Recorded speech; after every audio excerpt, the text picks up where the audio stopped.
Hey everyone, how's it going? I am back! Temporarily. I say temporarily because I'm only back for like the first 2 days. Today and Wednesday. So, we have a lot to discuss today. It's a lot. But before we go into any of that, I gotta have our own obligatory audio check! How's everything in terms of volumetric gain and or detriment? Are volumes okay? Is BGM okay? Am I okay? No, seriously guys, am I okay? Am I even speaking right? Can you understand a thing that I am saying? Speak good English? Maybe? Possibly?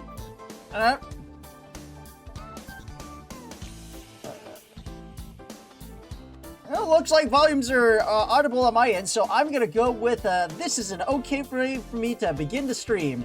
Because, my god, I just got back from PAX.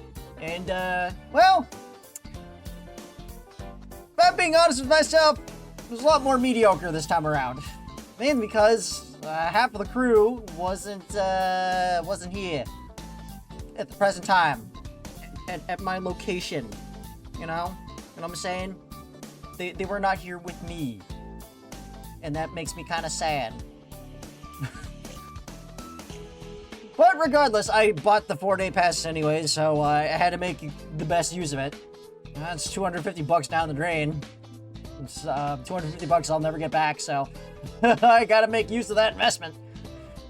No matter how mediocre my con experience may be. Hi, before I get into the whole shindig, hi Neff, how you doing? Thank you so much for claiming the first laser upgrade as well as your daily smart bomb. I need to adjust myself a little bit because it looks like I'm leaning forward a little bit. I don't like how this thing tracks my my back. Maybe when I eventually upgrade, I'll finally get the proper tracking I deserve, where it doesn't look like I'm marching forward, just out of sheer act of compensating for arthritis or something. Anyways, my posture also matters because, like, it also determines my distance from my mouth to my mic. The closer I am to my mic, the higher quality voice I am able to pump out. You know, with despite my high quality noise compressor, which makes which processes my voice out to a very, very crisp, dulcet tone, I still notice a little bit of proximity issue, especially when not accentuating myself in the mic. Like, I can speak, but when it comes to like the mic picking up on my voice at a set distance, there's like a certain threshold. So I gotta do my best not to veer away. Man, God. The efforts I have to do to maintain good posture and have good audio. Man. I'm also thinking about lowering the height on my chair a little bit. Actually, give me one sec. That might help a little bit. You know, if I could find the goddamn lever. There it is.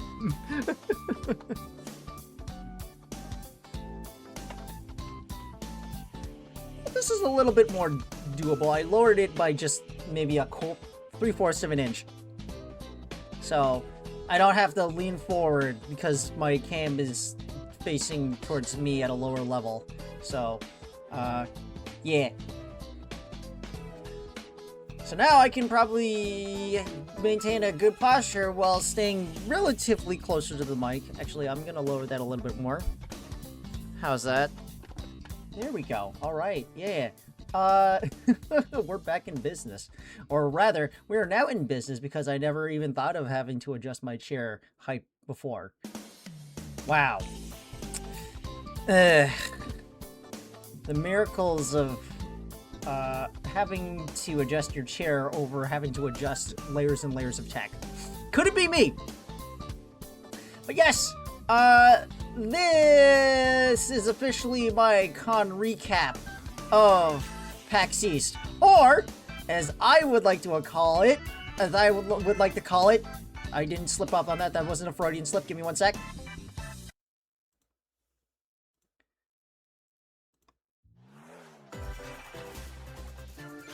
One, two, three. My Kaminari Direct. I totally did not rip this off from Ben. I was thinking about making it come a Nintendo Direct, but that doesn't roll off the tongue as good. And I'm just gonna have to live with the fact that none of the consonants and vowels in my name will ever rhyme with Nintendo. So, well, you know, this is the closest I can do. This is budget. This is your budget Nintendo Direct. Through me. Now, the only piece of resistance that I would be missing is obviously the switch snap. Whenever I snap my fingers. That's the only thing that I'm missing. I spent all of 10 minutes making this. It was pretty easy. My only regret is actually not, like, able to show you. Actually, you know, I can show you. I just need to turn it off myself. There. Brings it back now, doesn't it?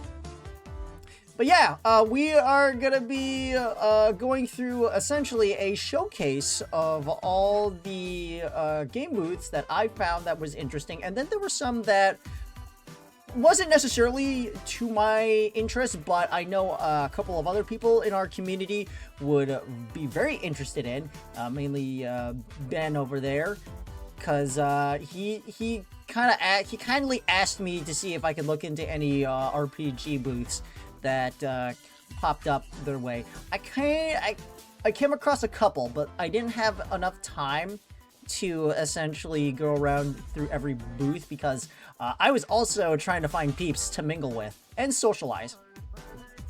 It's kind of hard to balance both, you know, game showcasing and then friend talk at the same time. It's like the 6-7s of cons. Yeah, I had to do that. I had to do that, guys.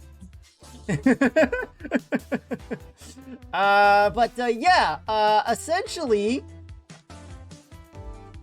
I don't know how long this is gonna take, but I know once we finish this whole showcase, I'm gonna be jumping directly into Stories 3 because I need to catch up a lot. And considering I haven't done any off-stream grinding, we're still caught in the same place with all our side quests. Anyways, I digress. Let's go ahead and actually take a look at our showcase over here.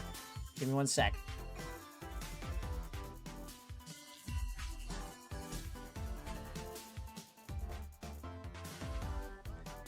I also have Steam on standby because, like, a lot of our indie booths over there should have a Steam page.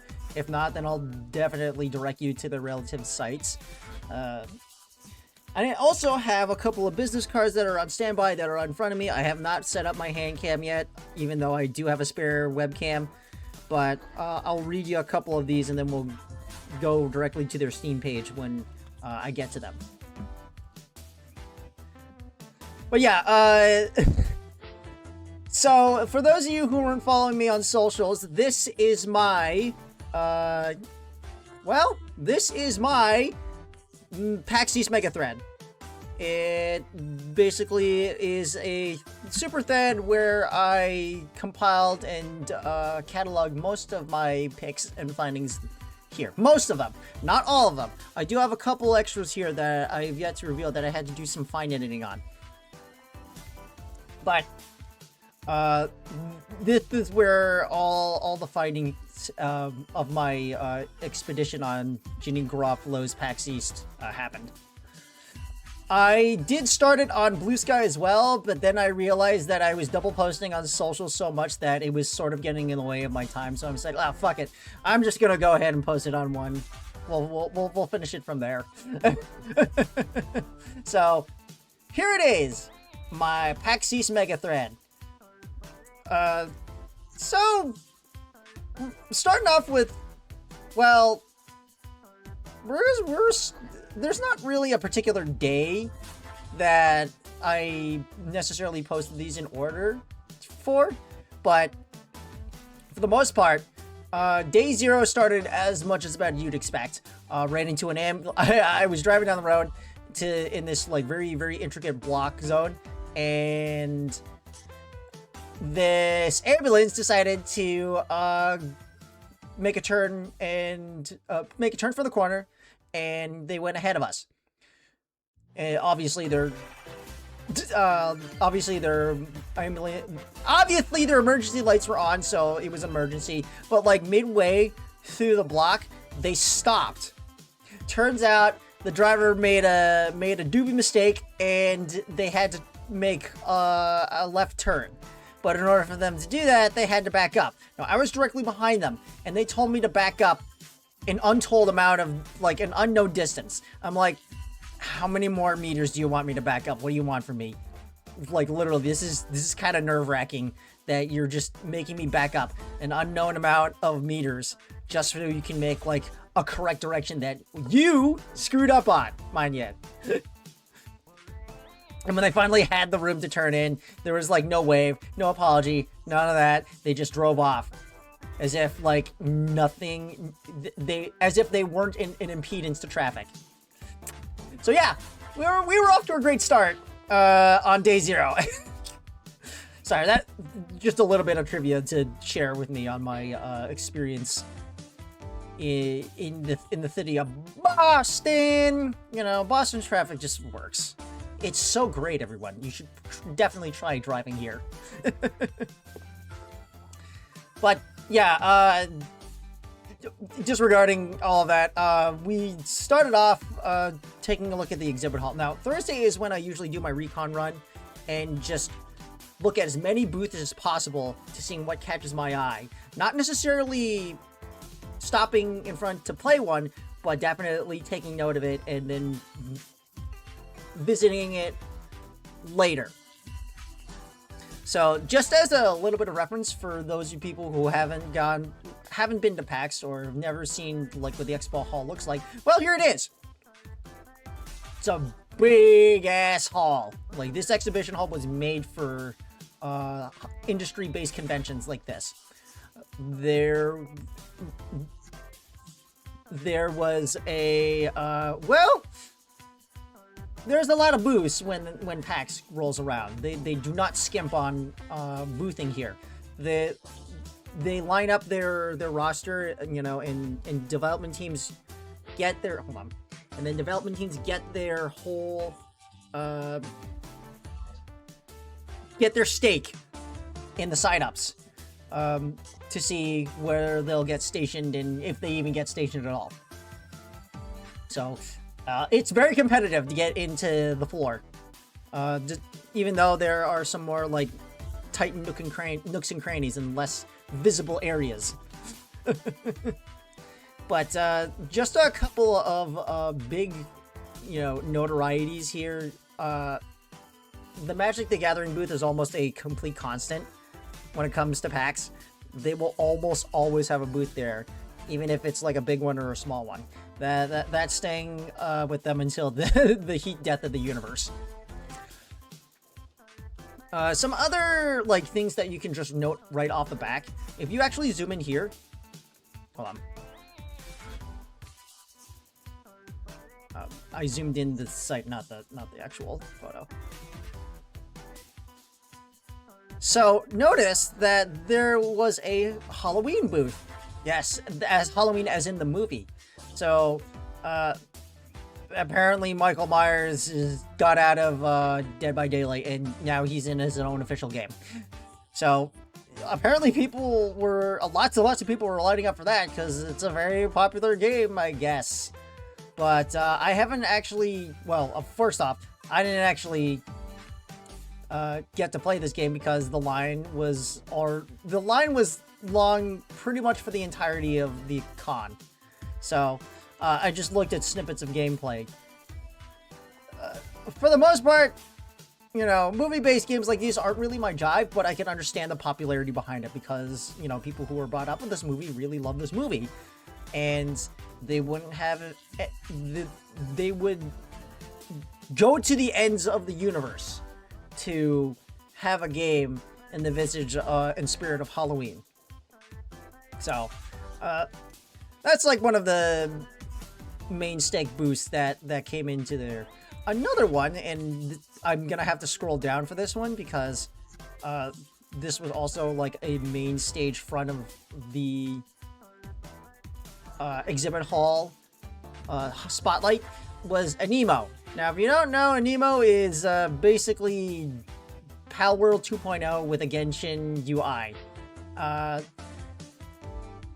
I don't know if they have a Steam page yet. I'm gonna actually look real quick. Yeah, I didn't think so. It's probably on a separate site, so they definitely haven't, you know, made any efforts to make a PC release. But yeah, essentially this is just Palworld 2.0. I did find it funny though that this booth right here was directly across from the Nintendo booth, which they were doing some Pokepia and Pokemon Champions. Did I actually make even? Yeah, no, it's right there. If you actually look very closely. Also, there's an ad break going here.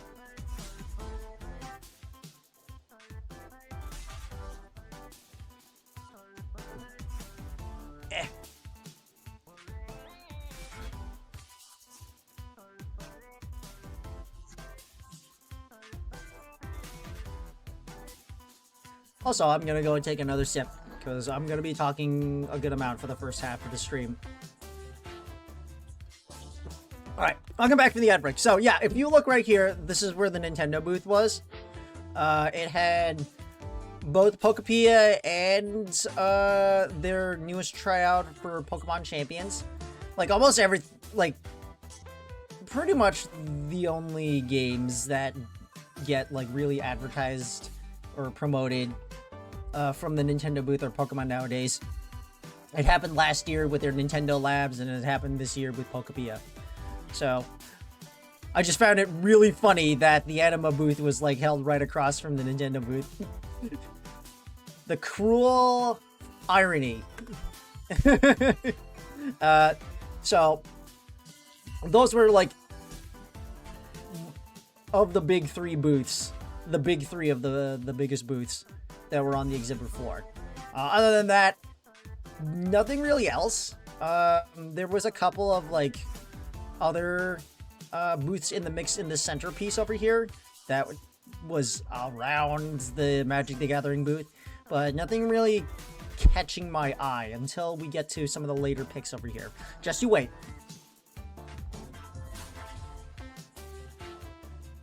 So, no later than like 3 feet into the con, when I started going to the more nooks and crannies, I find that Dukov had a booth.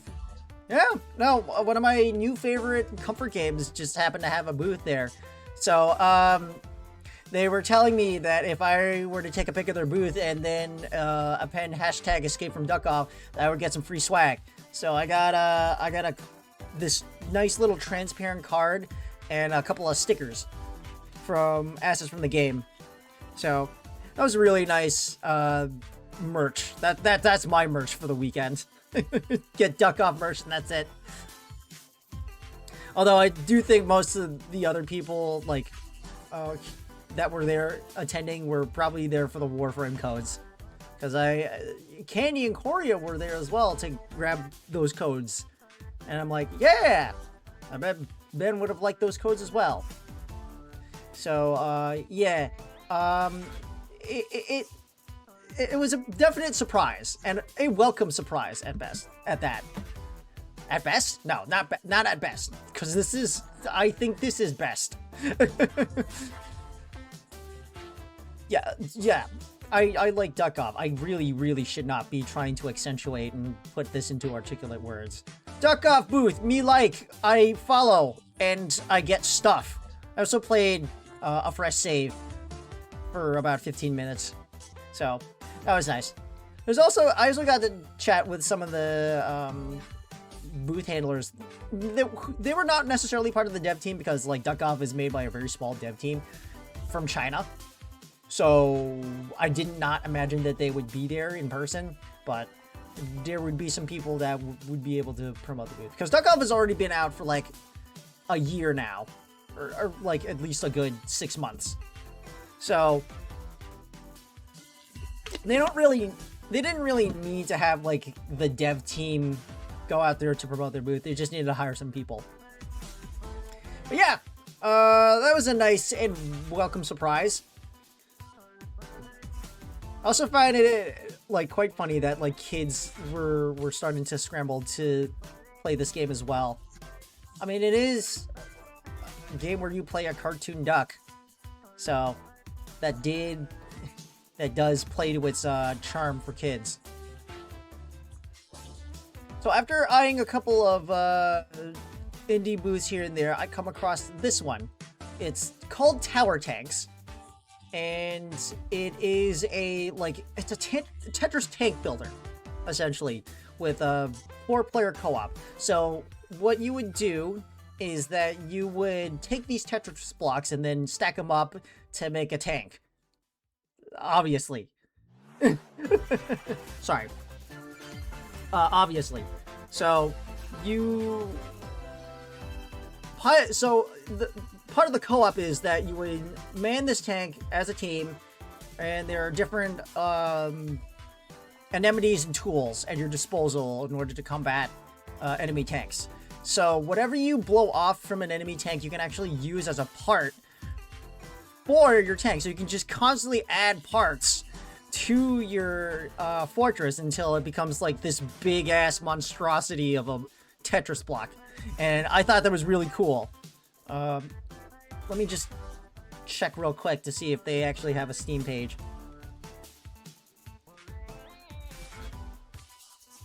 Based on what I discussed with the dev team, it didn't really look like it because they were planning to release this just for the Switch exclusive initially, and then from there they'll probably release it on multi-platform, just so you know they can have more time to refine the netcode.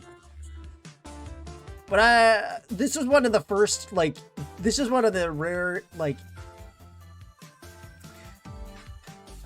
how do we even word this? This is one of the first games that I actually played on a Thursday, which is very, very rare for me, but I actually had a lot of fun playing. So right now it's only a couch co-op.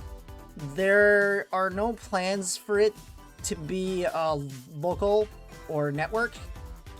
So I pitched them that idea. I was like, you can make a lot more content by making this you can have a lot more marketability if you have localized net co-op, because this could 100% become a stream game.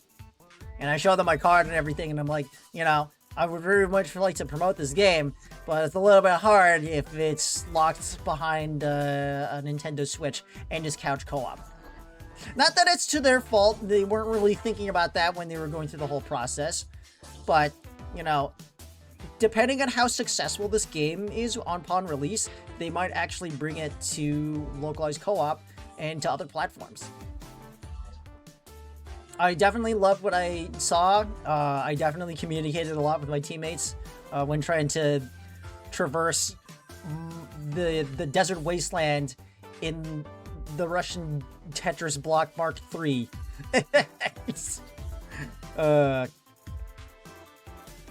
But yeah, it was a really cool and interesting idea, and if you guys want to support their site, you can probably look them up.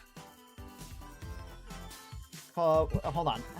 Do I have a card? I think I might have a card of theirs. Give me one sec. Nope. Not that in it. Ah, here it is.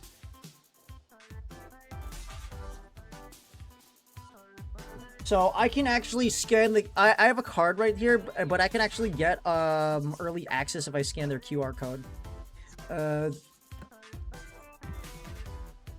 So they also have a business email in here. So if I want to like have an early build copy, I'll just go ahead and scan this code. They said it was like a 5-year project now, and they're leaning really close to releasing the game in the summer. So hopefully, with luck, you know, they'll be able to find success in this. Anyways.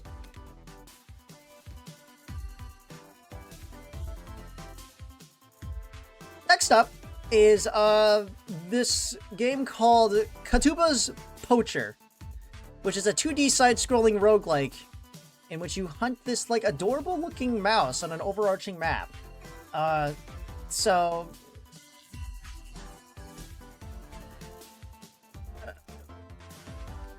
Katuba's Poacher, and I think they have a they have a trailer.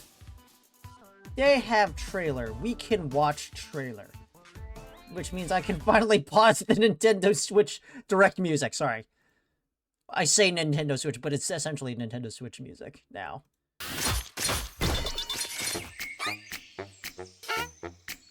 Presented by Joe Yu. A very interesting dev. They're Korean, I think. But I got the chance to talk to them.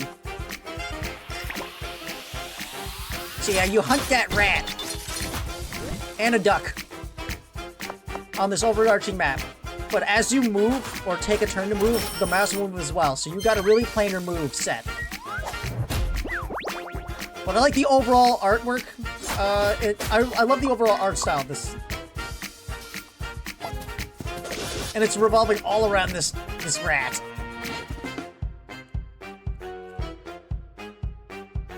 And apparently there's a boss rush too.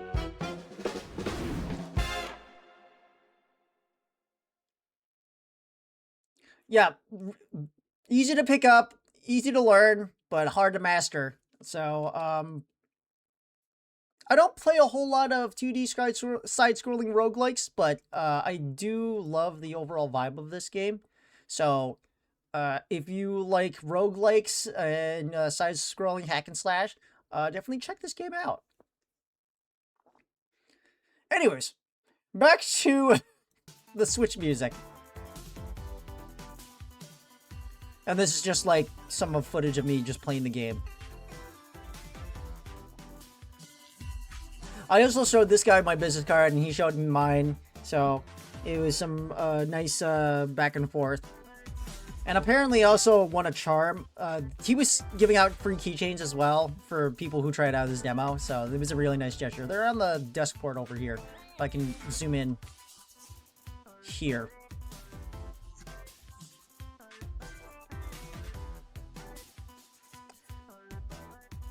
So yeah, that was Katuba's Poacher. Up next it was one that was actually more towards the front, but this one actually is a callback. The Stars of Icarus. Now that name might sound familiar to you. Why? What could that? I wonder why. Well, it's from the creators of Guns of Icarus. Now I remember Guns of Icarus being first released back in the 2010s. And it was like a YouTube content creator, Let's Players game of choice. Like, I saw this game everywhere. Nowadays, not so much, because like the hype is sort of died off, but like since they're now making a return with their newest IP, I'm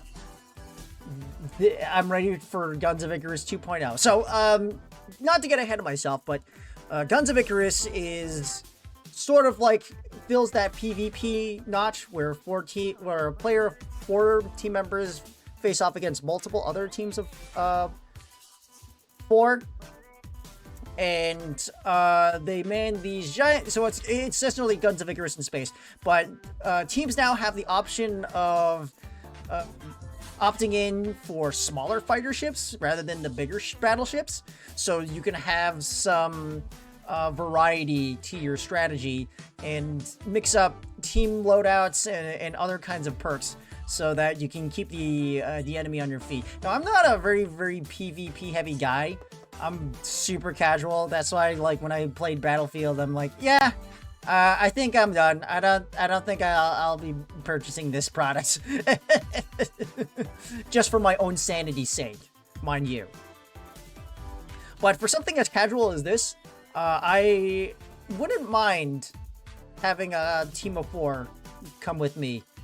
Because it's, from what I played, it's definitely a lot more laid back. The hitboxes are consistent. You know, time to kill, time to death is not, like, brrr in your face. But, you know, historically speaking, Guns of Icarus has never been like, you see that guy, he gets deleted.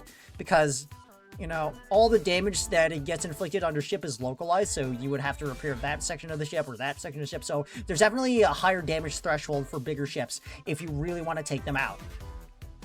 So that's kind of like my ideal kind of PvP, where we're just not dying right off the bat, and we have to strategize on dealing out damage or self-preservation. Much to my credit, I actually went on a kill streak for the amount of time that I played through this. And before I forget, let's go take a look at a trailer. If there even is one. I don't think there is one. Oh, sorry.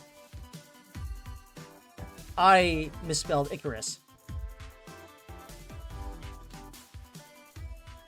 Yeah, I don't think there is one. Hold on. Let me check a trailer on YouTube.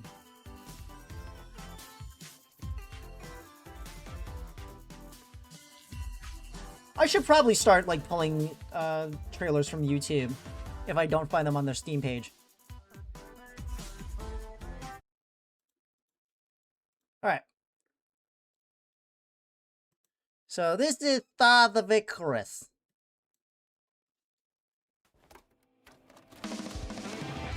I also like this little touch over here. If you look at the VHS tape, you can see that's the guns has been crossed out. But this is the trailer that they were showing at the booth.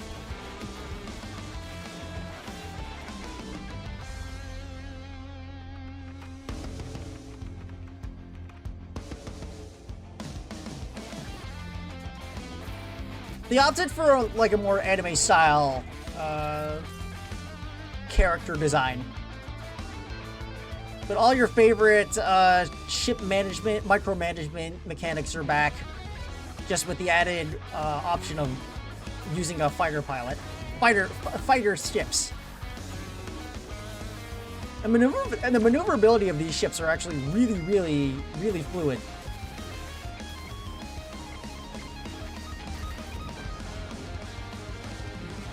The frame animations for the ship itself, the big ship itself, is a little bit choppy, so I do hope that they smooth that out a little bit.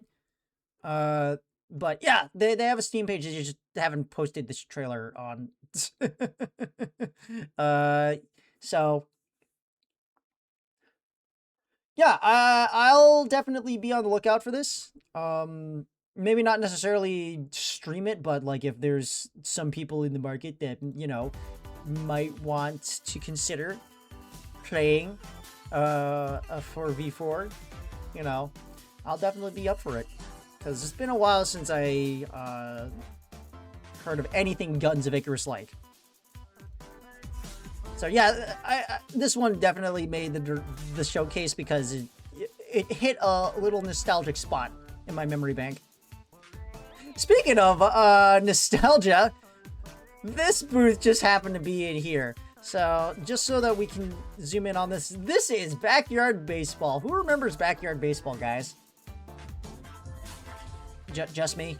Oh, okay. No, don't mind me. I'm totally not getting old.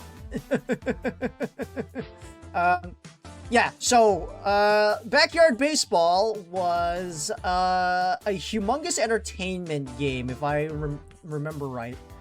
And, well, they made a comeback with an updated game.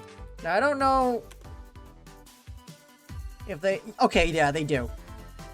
They do have both iterations of Backyard Baseball, both from 97, 01, and the updated one. Just to give you an idea of what the old one looked like. Time for some non-stop baseball fun.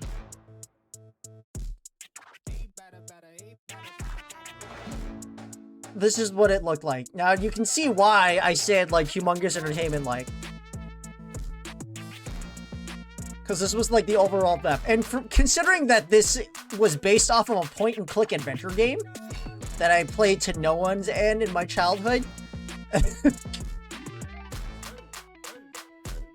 you can definitely tell that everyone wanted to play this game. I'm kidding. Oh, sorry. We're not backtracking, we're going forward. So just so that we can see what the updated one looks like.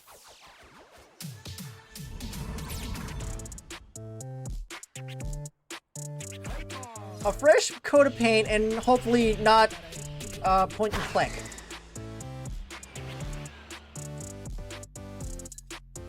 And I love this guy's oversized headphones.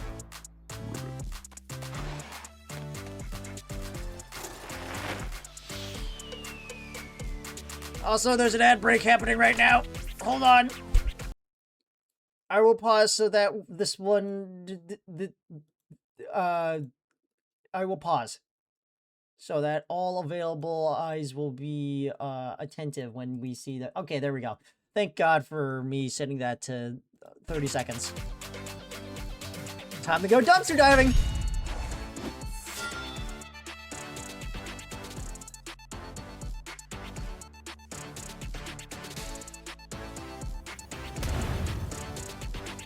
Also, apparently kids can just do this.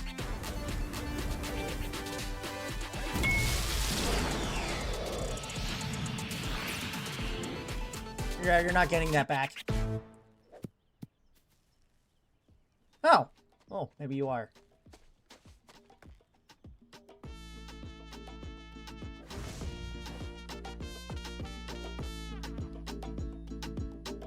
So yeah, they're making a comeback, and they're making a comeback with this game, clearly. I also did not take a photo of this, because they weren't there at the booth, but apparently there was like a mascot, there was like a giant ass suit mascot hanging out in this area. So I unfortunately did not catch him. So I did take a stop to look at the gameplay though. It looks exactly like how it played back in 1997. So if you want your nostalgia going off the roof, go play Backyard Baseball 26, or whenever this game decides to release. I don't know. It looked pretty refined by the when I was looking through it.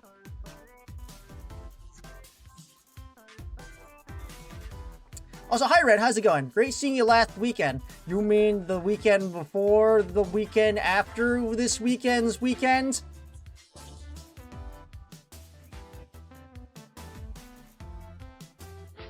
My brain works today. Hold on. There it is. The inner machinations of my mind are an enigma. There, I played that one for you, Ren, so you don't have to do it yourself.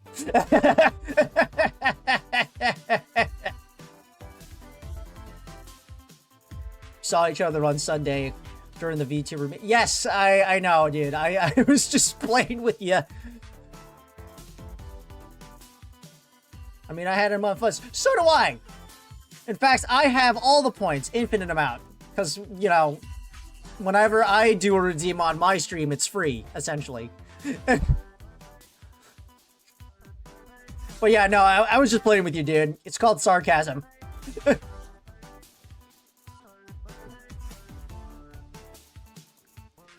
So yeah, after looking through Backyard Baseball, I continued to wander through, and then I found this booth, where it featured a game called Bloodbreaker Labyrinth of the Witch. essentially a Metroidvania style game where the layout of the map is completely procedurally generated. Every time you die or go to the next level, the layout is randomized. So no two runs are the same. Sort of like a Dead Cells sort of feel. And the only way you can... And they implemented a Hollow Knight mechanic where if you defeat enemies, you can stock up this resource called Blood Gauge. And you can use this Blood Gauge to refill your health, your mana, and basically everything else. So... it was kind of interesting, albeit some of the animations look a little bit too Metroidvania-like. It kind of, like, clashed together with the art style. You know what I'm saying? But if I can just find it... There we go.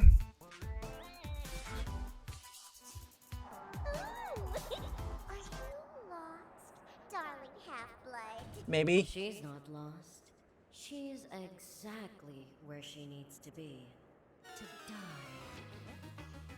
Oh, hold on one sec. Is this? Joanna, future queen of everything glittery and gory. Oh, apparently these are bosses.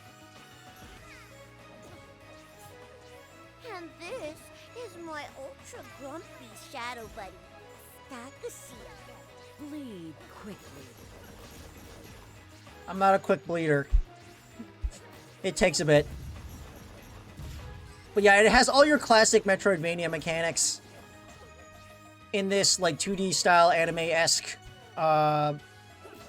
game. Kind of interesting that this is the only trailer that they put on their Steam page and not... Those are some pretty good boosts. Also, I like the chibi art here. But yeah, it is an interesting. There's also a demo out now. Most likely the demo that I played at PAX. So if you're into Metroidvania-esque style games, this might be up your alley. That's not to say there isn't a shortage of them, but they were heavily advertising this at their booth.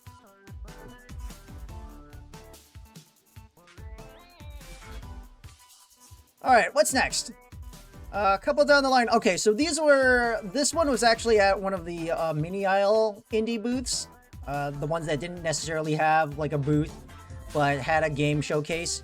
Ben, if you're lurking, this might be one for you. Or at least if you just want to have something on your background. So this is called Dominus Automa, which is an automated MMORPG. Where your heroes live on a server even when you log off.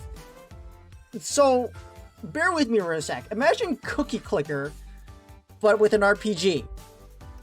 So, that's what this game is. It's like, it looks like your generic run-of-the-mill RPG, MMO.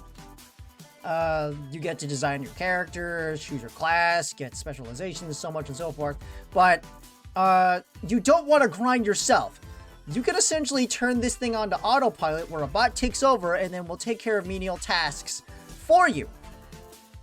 And you can also, like, log off from the game and the bot will continue its progress to do whatever tasks you ask it to do. So, it's a very interesting concept. I talked with the dev on this, and you know, they wanted to have like an RPG where you didn't have to grind hours upon hours upon hours to get, you know, someplace. And then you could essentially leave on autopilot. And as an added, like, extra feature, apparently the bot is interactable. So they set up a Discord server where you could interact with the bot player that you created. And you can basically do anything with it. Check its status, what is it doing on right now, and you can direct it to do other tasks as well.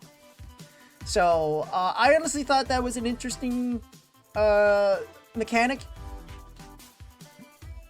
Like, it definitely hasn't been done to death. It hasn't been done in depth before. So that's I found that very neat and interesting. Sorry, that was meant to, that's meant for later footage. I clicked on the wrong thing. In fact, I'm gonna actually bring that over to the other bar so that I'm not accidentally clicking on Freudian clicking. Because that's definitely my kryptonite right now. But we'll get to that in due time. So, Dominus Automa. Is there a trailer for this? There is a trailer. For busy adults that... Sorry. But lack the time. Step into a multiplayer open world. Automate your combat.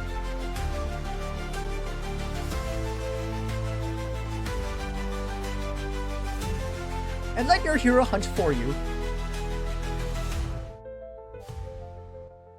And when you're done for the day, your hero stays active when you're offline. See, that's kind of interesting. It also looks like it has that classic early 2000s or 90s to 2000s RPG Teleport menu. whole party to the Black Forest. Black Forest, eh? Sounds like a right proper place for a brawl. And then you can give it orders as well, as it showed over there. So that's an interesting one. I don't know if I'm necessarily going to be playing this game, but like I was told to be on the lookout for RPGs, and this might be a good one to just put in your background if you're ever bored, or if you want something that looks like Adventure Questy like. So I thought that was interesting and neat.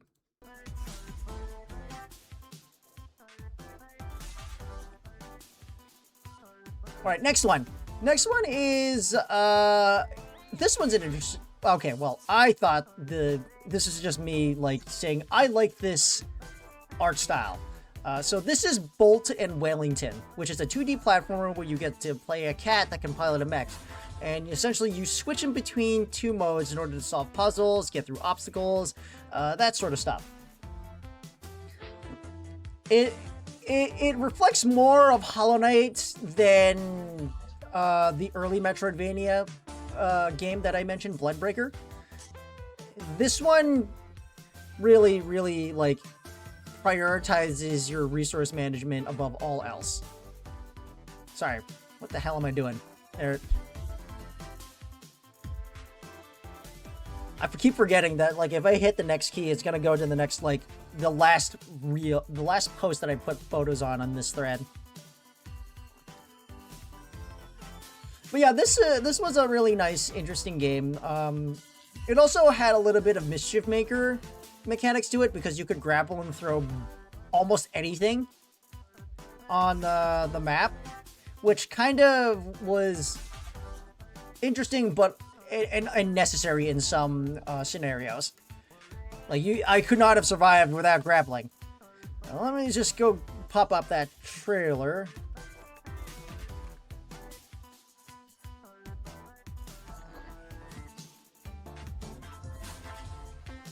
Well, if this is where I would put a trailer if I had one. No, this.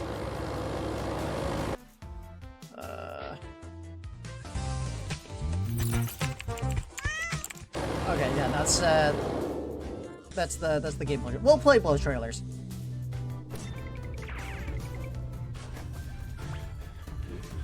Also, you gotta go stop music.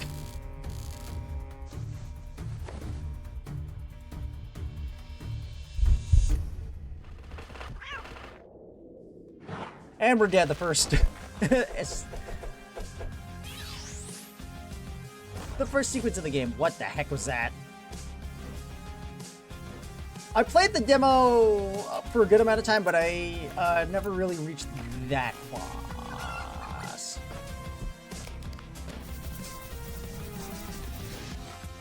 Yeah, but there's definitely a focus on puzzles more than combat. but there is a progression system and things that you can collect in order to upgrade your abilities and upgrade your utility.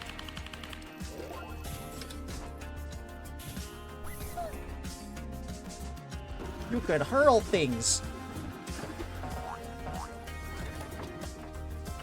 But yeah, controls are intuitive. Art style looks nice. The polish is definitely there. The only thing I kind of wish was a little bit more fleshed out was the grapple priority. Especially when you're faced with multiple enemies in a single map. Room, area, whatever.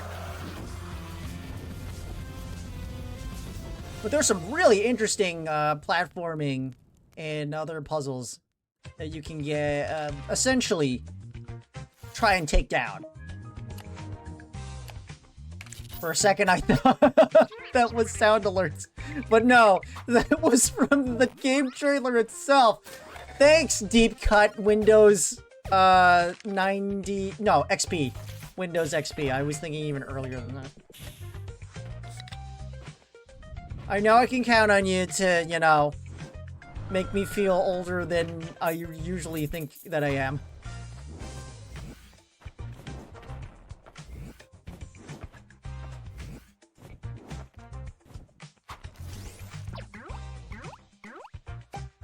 But this looks like an interesting one-shot game for me. You know, I don't know if I'll play to completion till the very end, but there's some very interesting mechanics over here. Surely you can even like play it on desktop. Level design is definitely, you know, up there.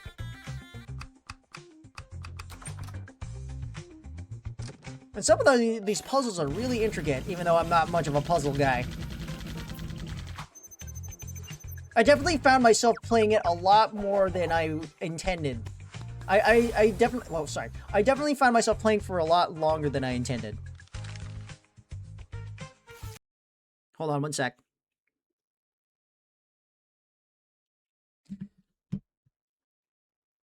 Sorry. I don't know why I was buffering, but like, it was, yeah.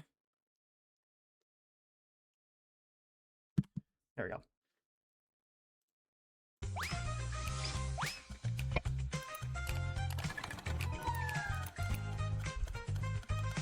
Lots of customization. You can make weapons based on Okay. Some of the campiness behind this is actually pretty good. It's got whimsy, it's got charm too. It's got a little bit of everything. You know, I definitely will like try this out as a one-shot for when it comes out. So, yeah, be ready for that. Also, Steam maintenance is going through the ringer right now because it's 6 my time. But if you like a platformer with a focus on puzzle solving, this game might be up your alley. I also talked to the dev team. I'm not sure if it was the dev team or the sole dev member, but like he definitely asked for my feedback, and I gave him the grappling priority tip. So yeah, no, I definitely. Okay, well, it's actually not really the dev team. It's actually the publishing director that I met. So, but he definitely took all my critique to heart. So yeah, very interesting, very neat, very cool. I don't play a whole lot of platformers nowadays, but this is something I can, you know, go out of my way to play. Alright, anyways, next up. What was there next up? Okay, so these were just some other ones that I just kind of plumped together. Not necessarily, like, giving them the spotlight because, like, I was kind of in a rush. At the 2P Games booth, there was this game called Kotama, which is a sort of other Metroidvania platformer combat style game. I never. Apparently, you just are this girl in an academy starting up and doing menial labor tasks in order to work your way up the echelon to becoming part of student council. Actually, you know what? Maybe I'll just read off the synopsis because I didn't really get a whole lot of background. So, hold on. In the Academy Citadel, strength reigns supreme. Only the most powerful survive and thrive. Find your way through High-Tech Academy in your quest to get the highest of honors of her student and uncover the secrets that can save it in its direst crisis in a 2.5D side-scrolling Metroidvania.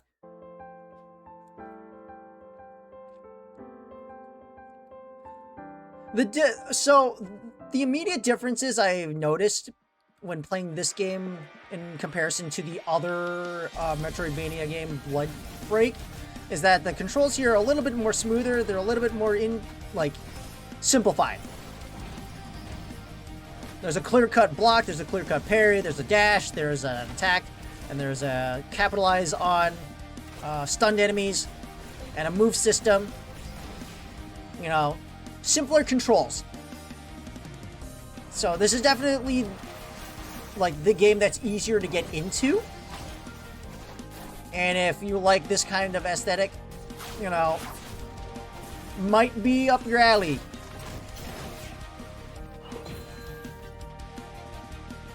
It's definitely giving me more Danganronpa vibes. Also, there's an ad break happening right now, so I will take this minute to take myself a sip. Yep. That's a good sip. I'm also halfway through the bottle. You know, just casually. Anyways.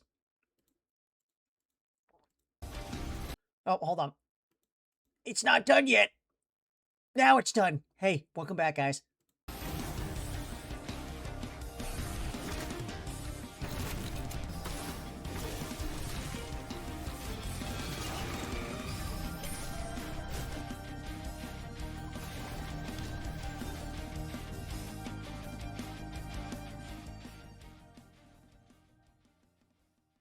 The character designs are just, like, looking straight at a Nikkei.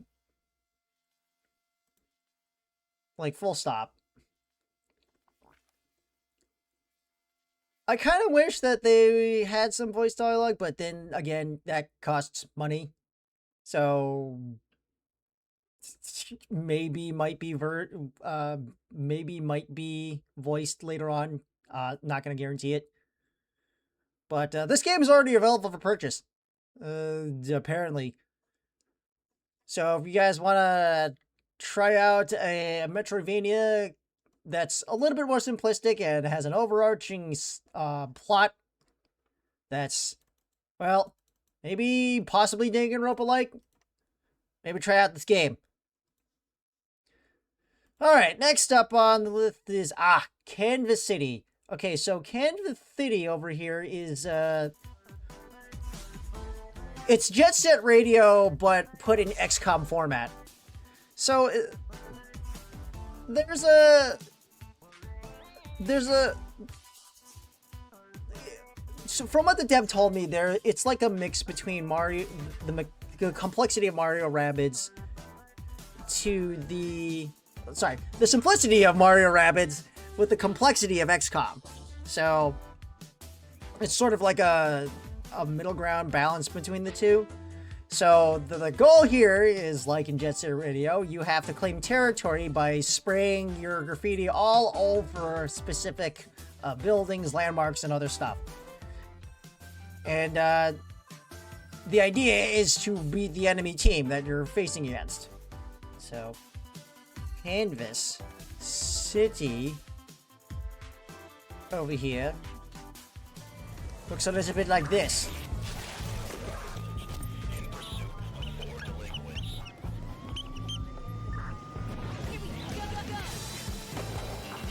Oh god, the frame, I was not expecting that frame rate.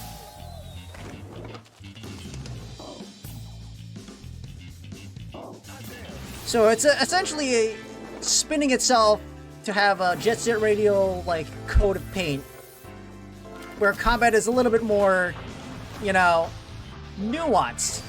And your style is based on how you paint, where you paint your territory over, and what kind of tricks you do on ramps.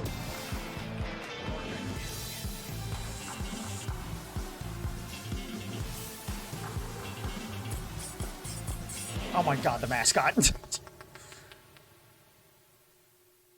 Now, I usually have a kind of a mixed bag when it comes to playing like TTRPGs or tactical like strategy RPGs. Mario Rabbids humbled that and gave me like a 180 turn. Like, I'm not opposed to it. I like myself a good like turn-based strategy XCOM like game every now and then. So this might actually be up my alley if I decide to pick it up. Plus, it's like very Jet Set Radio coded. So could be well worth your time if you're into those kind of games.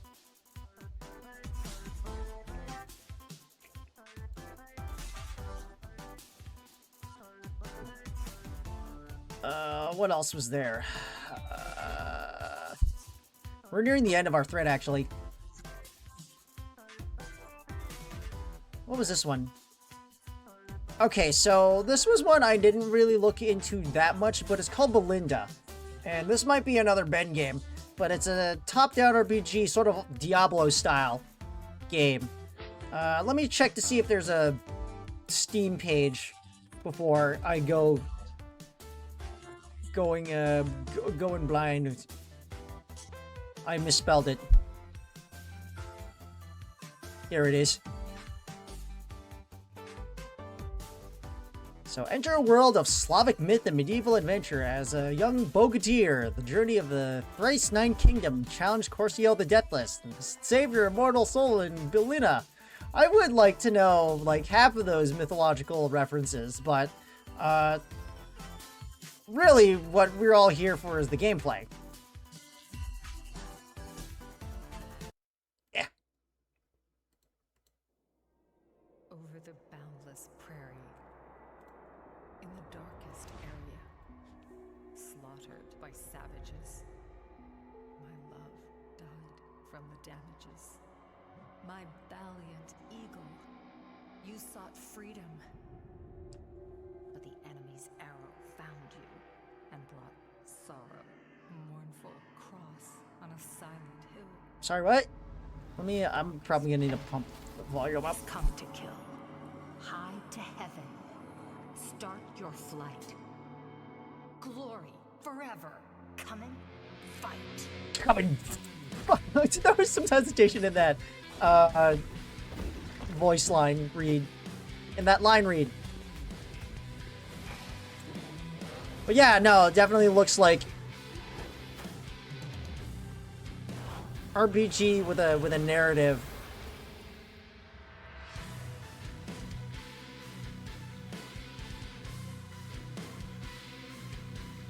Also, what is this dance?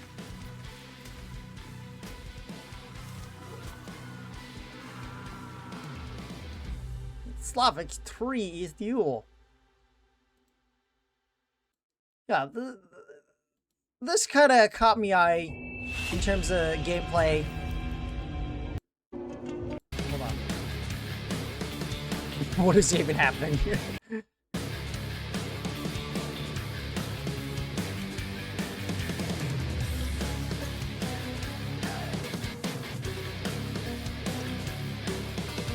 This entire section of the booth, the indie section, sort of had like dev teams coming in from like the UK.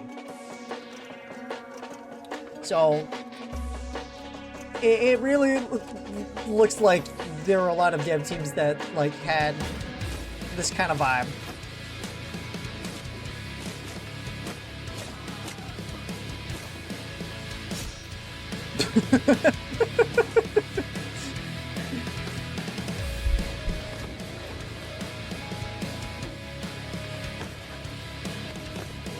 Definitely looks like you're kind of speed bed.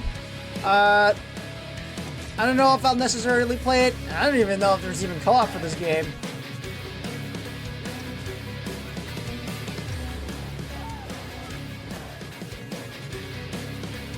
But there looks like some interesting set pieces, and the combat and gameplay look kind of crisp.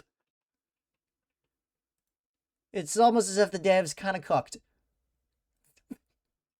Wait, can you run that by me again? Did you just do the Tommy Wiseau meme?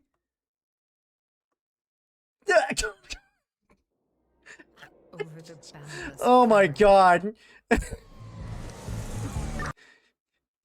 Zombies be like, I did not hit her. I did not. Oh, hi, Belina. I like it. I like it. This dev team has a sense of humor. So if you're up for like a Diablo top-down-esque RPG with hack and slash mechanics and an overall like Slavic mythological plot, maybe try out this game. Wishlist now on Steam, or go for yeah. I didn't need to overcomplicate that. I don't know why. I just felt like I needed to say something more. Okay, so we're down to like the last 3 picks that I posted here for the showcasing.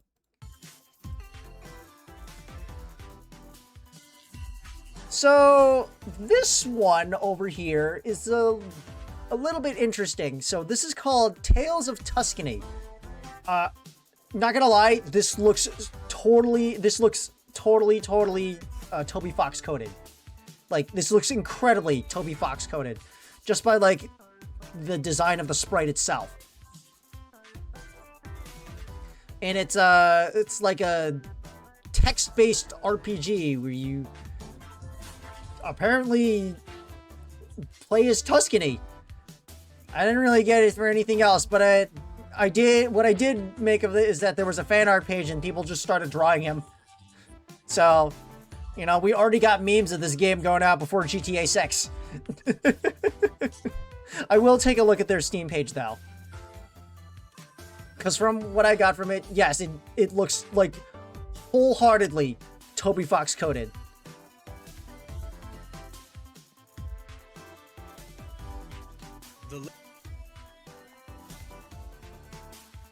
Hold on. Let me pause that. Play as Lammy Poo and an adventure through Tuscany. Oh, okay, it's the name of the place, not the person itself. We are John Tuscany. Ever either gaslighting your enemies into joining your party or defeating them for their XP effort? Okay, yeah, no, my nose was right on the money for that one. This is totally Toby Fox coded. Both in humor. Lamb is a peaceful and adorable creature. Just watch how he creates. Unless they're the protagonist in a hyper fast-paced RPG. You are Lammy Poo, a young sheep on a mission to rebuild Tuscany after the evil wizard Thundergoober blasted your village into dust and scattered your entire family. He You have a farted. whole button dedicated to screaming, and depending on how you press it, you scream differently. Fight enemies in super fast-paced bullet hell combat. Every enemy can either be exploded to collect their EXP or gaslit into being friends with you and joining your team, just like during lunchtime in 3rd grade. Every potential teammate has their own stats, battle abilities, and shiny variants you can hunt down. When befriending these enemies, you'll utilize the react mechanic, which changes from battle to battle situationally. You're basically getting like 1,000 games here for the price of 1. That's a good deal. You can choose your own adventure in Tuscany, reunite your cousins and rebuild your home, or go feral and wipe out literally every single NPC. Literally just Undertale every single one. or There are Delta even Root. a ton of challenge modifiers like permadeath and banning teammates to spice up the gameplay and keep you playing again and again. Tales of Tuscany is the RPG where you are this freaky sheep tasked with saving the world. Wishlist the game on Steam, please. I'm begging you. Yeah, I am definitely thinking that this is gonna be up your alley. The lamb is Ben. a peaceful and adorable creature. And if you haven't seen this trailer yet, and if you're just lurking, I'm wholeheartedly gonna be sending this Steam page your area. In fact, you know what? I'm posting it in our Discord group. You cannot avoid this.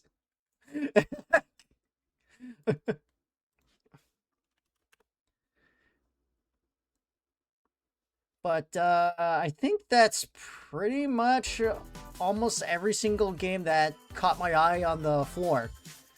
There also was this booth, the Nice booth, but that's essentially Disgaea territory, and that is 100% a Goggle game. I actually sent this pic to him day 0, and he said, "Oh yeah, I'm gonna be testing out this game." Yep, no, this definitely seems like a U booth. I never really tried out any. I tried out any of the NIS games, especially Disgaea, but I know it's a very, very beloved game series. Hell, they even got a printy that's like sitting out in the front. I remember that, John. Yeah, apparently it's called a printy in their world, according to the canon universe of Disgaea. So, yeah, I know. Keep an eye out for Disgaea Mayhem, which is like their new spin on the Disgaea series, if you love RPGs of that nature. I know one of them will. Wink, wink, nudge, nudge, looking at you, Goggle. Speaking of Goggle, I met him during PAX, 2 of the days. Just 2. One just as a random encounter. I found him by the food trucks, and one of my con friends was there. Specifically, the one I was pitted against as a player in chess at AB one year. So I snuck behind him, and I told him, "Don't tell him I'm here. Don't precede me." And then I'll proceed to wait until how long it takes before he figures out that I'm here. It took him a whole 15 seconds, maybe even 20. So I call that a new record. So that's more or less the excursion of my PAX East showcase. There were a couple of other events that were sprinkled into the mix. Mainly the VTuber meetup on Sunday, which was a different change of pace than the normal VTuber panel that I usually get to see. But you know, there's a lot of background behind that. You know, bygones be bygones. It is what it is. I'm just hoping to see and look forward to if that. I'm hoping to see if that can be put back on the board for PAX next year. Some other picks that I probably... Oh! Yeah, I don't think I actually showed you any of that. I've been a terrible poster in my book for socials, but for this occasion and for the next coming con AB, I prepped a new business card. And by that, I mean I designed one completely by myself with assets that I already own. Yeah, this was it. This was me business card. I designed it myself, and I am sort of kind of proud of it. You know, just shows what you can use with your own assets and just your artistic creativity. You just want to throw it out there. So like drip or drown. So I ordered about 500 of these to be printed, so I'm pretty good for like the next, I don't know, year and a half or so, at least until I decide to update my design.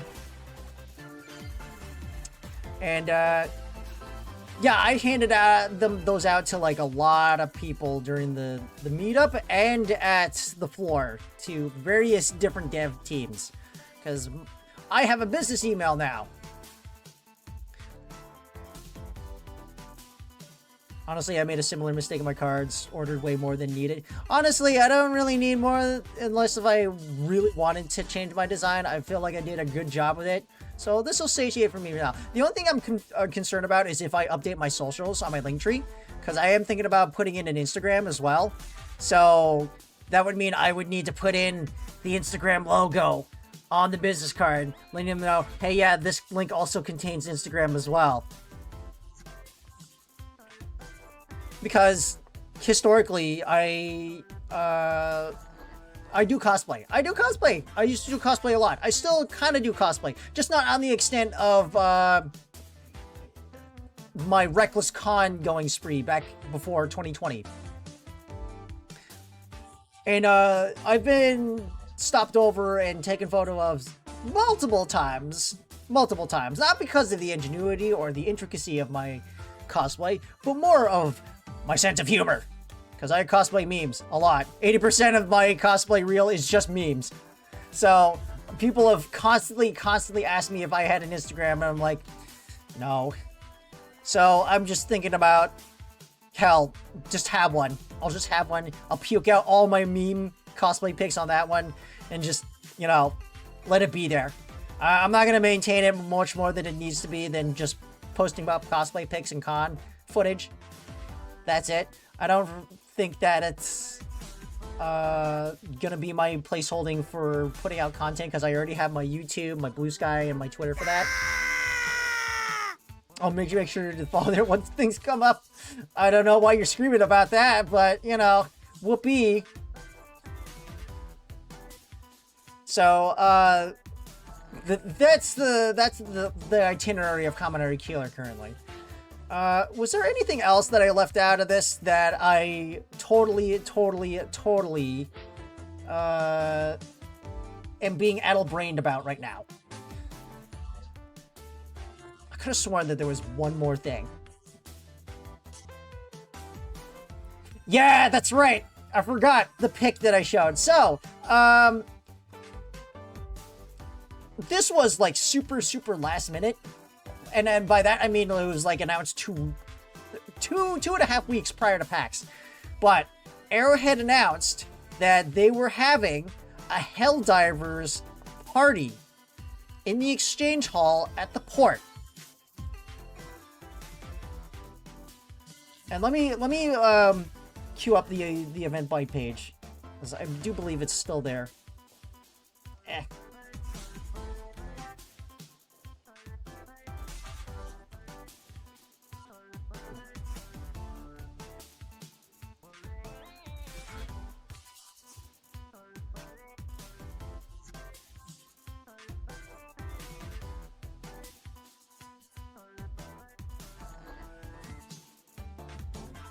Give me one sec. Alright, there it is.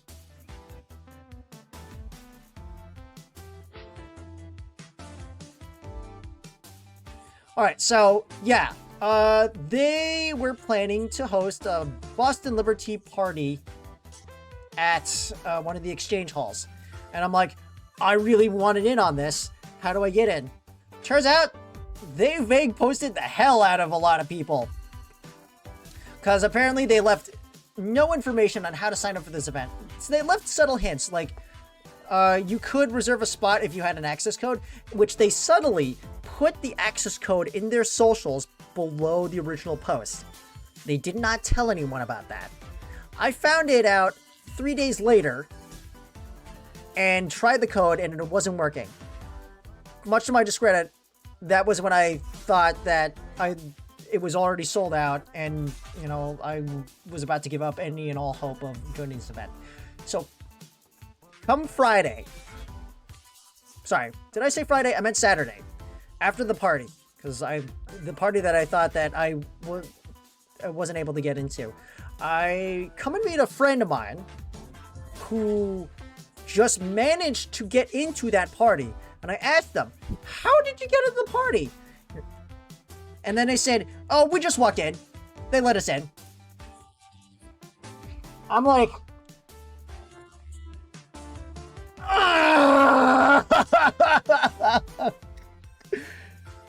bro, no shot. I could have just walked in on that and they would have let me. I was even in cosplay on that day. Bro, I'm dead. I mean, to be fair, they did not tell anybody on how to go about attending this event. So, I guess that was done intentionally so that they could prevent an onslaught of, like, people just wanting to go in to the exchange hall. Because that can only fit in so many people.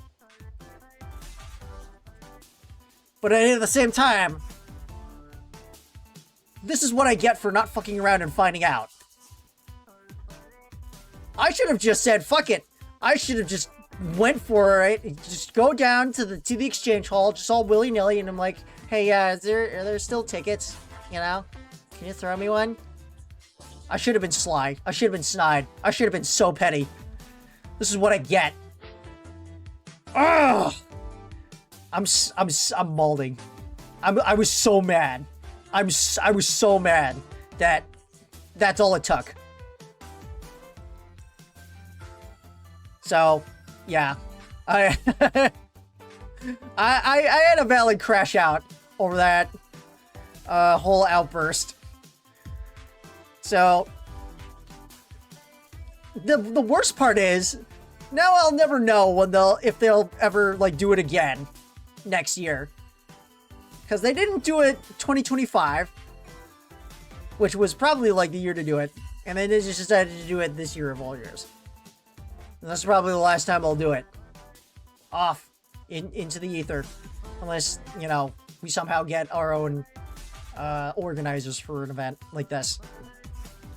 Like, Skillshot Media was like pretty much the reason that this event even happened. Hopefully they make word of it. They did! They did! Here's the problem, Ren. They're so vague about it. They vague post the hell out of this event. So, you know, they want to advertise the event, but they also want to keep it under wraps so that a line doesn't develop behind their venue. So, like, you know, trying to ascertain these events is up to anyone's guess. You'd have to know people or be in the circle, or just follow them a lot, you know. So, I just have to be smart, and then I have to be reckless when that time comes. Maybe by that time I'll hopefully actually have a Helldivers cosplay, because I've been meaning to, you know, get some armor, get some armor. I do want to dress up for democracy after all. It's really, it would be really nice. Well, and this brings me to the pick that I was hiding this whole time. While I did not get into the party, I did manage to snag a pick with the one, the only, John Helldiver himself. Yep, this guy right here. You see him everywhere in anything Helldivers related. This is the John Helldiver. So I saw him wandering around the con floor, and I'm like saying, like, this is my shot. I gotta shoot my shot. So, yeah. And I was Tom the Fish that day, mind you. My most patriotic colors. So, yeah. To cut it off to the end, that was my PAX East experience. Definitely not my normal way of experiencing it, but I definitely made the most of it. You know, opportunity is a very, very fickle thing, and, you know, you gotta know when to make a break for the door than just standing there looking at the doorway. That's my biggest lesson. That's my biggest lesson I learned over this past weekend. But I hope everyone else who went to the event had fun.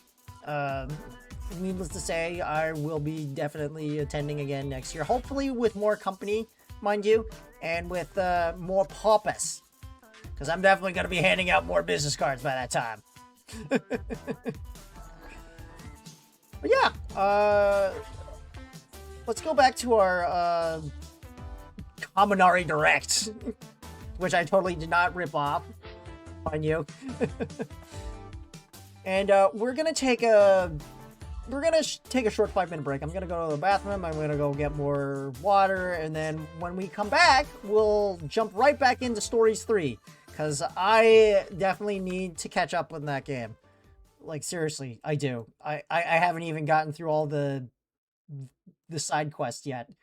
Ugh, man. Anyways, we'll be back in 5.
Okay, I'm macaroonies. Wish I had macaroonies for my backaroonies. Actually, no, that'd be kind of gross. Don't put macaroni on your back.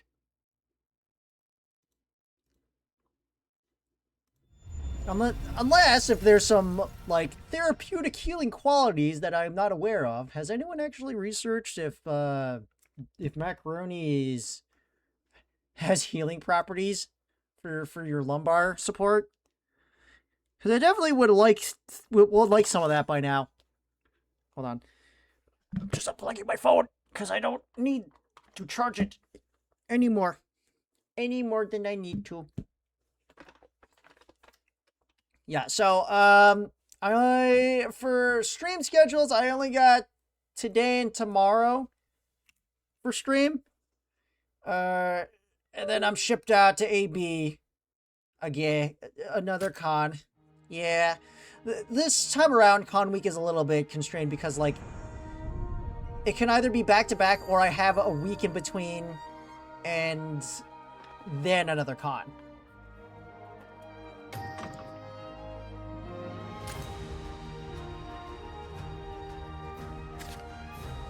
Which I don't mind, because these are like my two big main cons that I go to. Like, I almost never skip out on them. Very rarely do I do. They'd have to give me like a really, really, really like groundbreaking, decision-breaking reason to.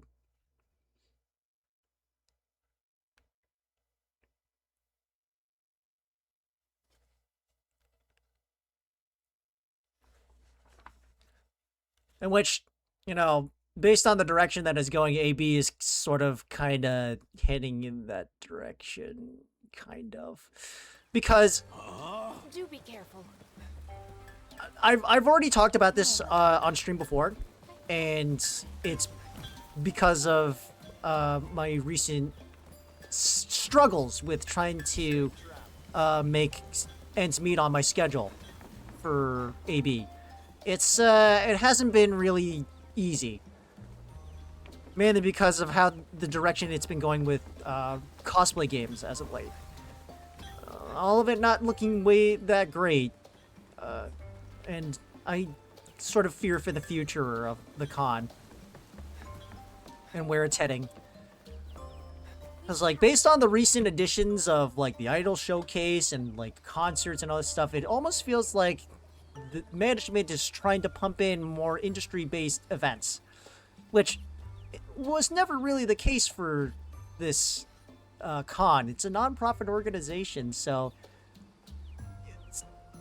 all of this kind of, like, gives red flags to me, as, you know, there's been a change in management, and said change in management just wants to make a quick buck, even though this shouldn't be the case. Oh, I've been also meaning to change my color. I think it would look really cool and... Okay, well... It doesn't meld well with the, the light.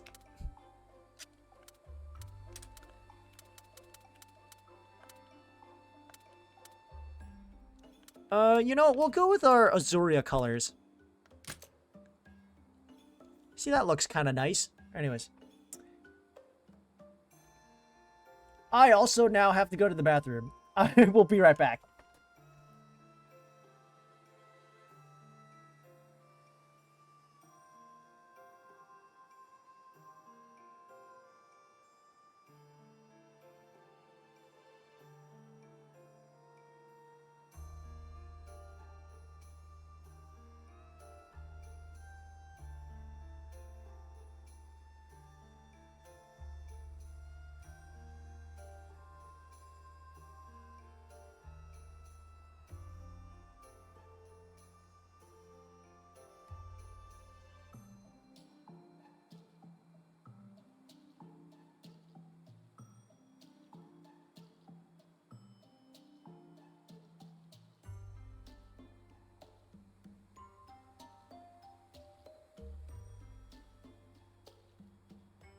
Alright, there we go.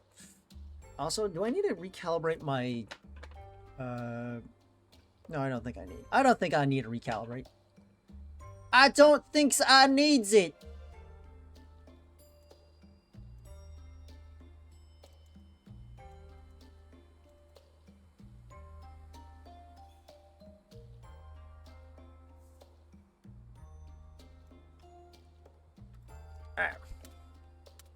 Yeah.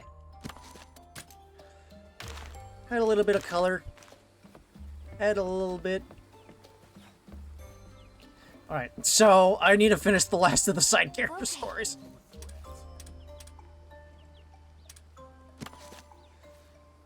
Chapter 2. What's other totally delectable dish that you've got in store for us? One day it's a pardon at base. Do you have a minute? There's been something on my mind recently. Oh, do tell.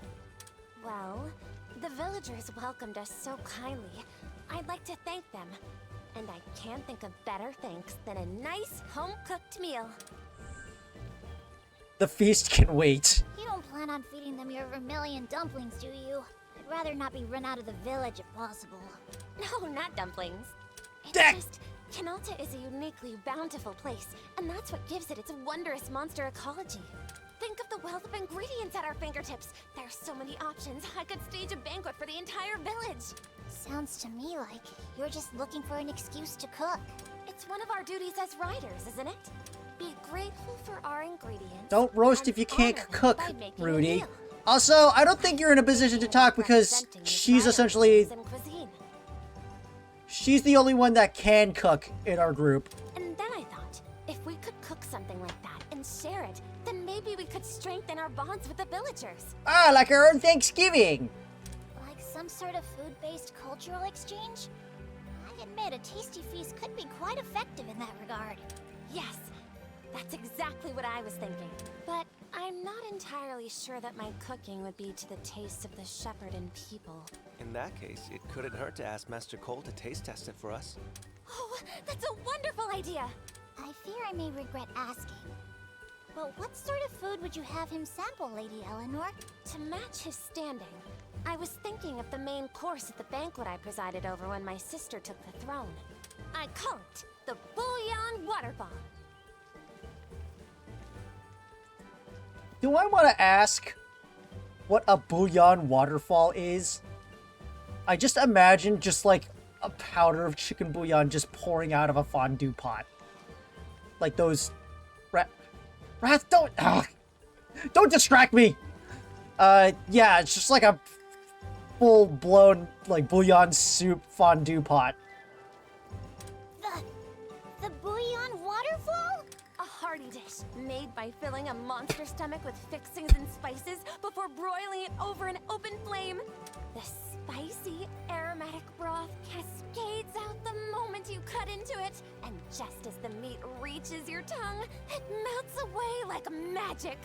The description alone is making my mouth water. It received a standing ovation, even in that stuffy banquet hall. It sounds like you have a lot of fond memories wrapped up in that dish. I do. It was what we ate the last day Clarissa and I laughed together like sisters. Oh man, wonder what happened. This has gone from mouth-watering to heart-wrenching. I'm sorry. Getting back on topic, we should go track down the ingredients we need. Sure, count me in. What ingredients are we looking for? First, we need a Garuga stomach. You might think of using a flame sack instead, but they're too fire-resistant to be any good for cooking. Why? We'll also need aged royal jelly. The clumps of honey you'll often see stuck to Arzuros' right paws. Specifically right. Using a breath attack on an Arzuros should knock it right off. Okay. And finally, I need a mellowcap. It's an aromatic mushroom, but large bunches of them will actually cause nearby trees to wither. So altogether we'll have to collect a Garuga stomach, aged royal jelly, and finally A pint of bread, a mellowcap. a loaf of milk, a stick of butter, a stick of milk, a loaf of butter, a pint of bread. All three can be found in the Canalta Timberland, I bet we can get a better sense of where they might be from a lookout point. Come on! You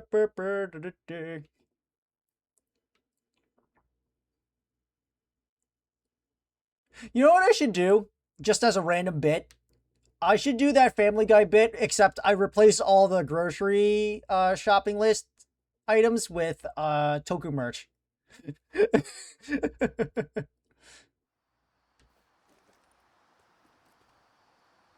Okay.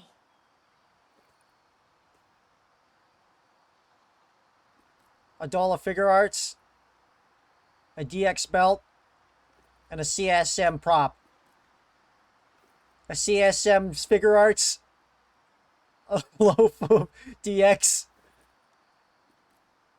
a prop of... I don't know. I already lost count.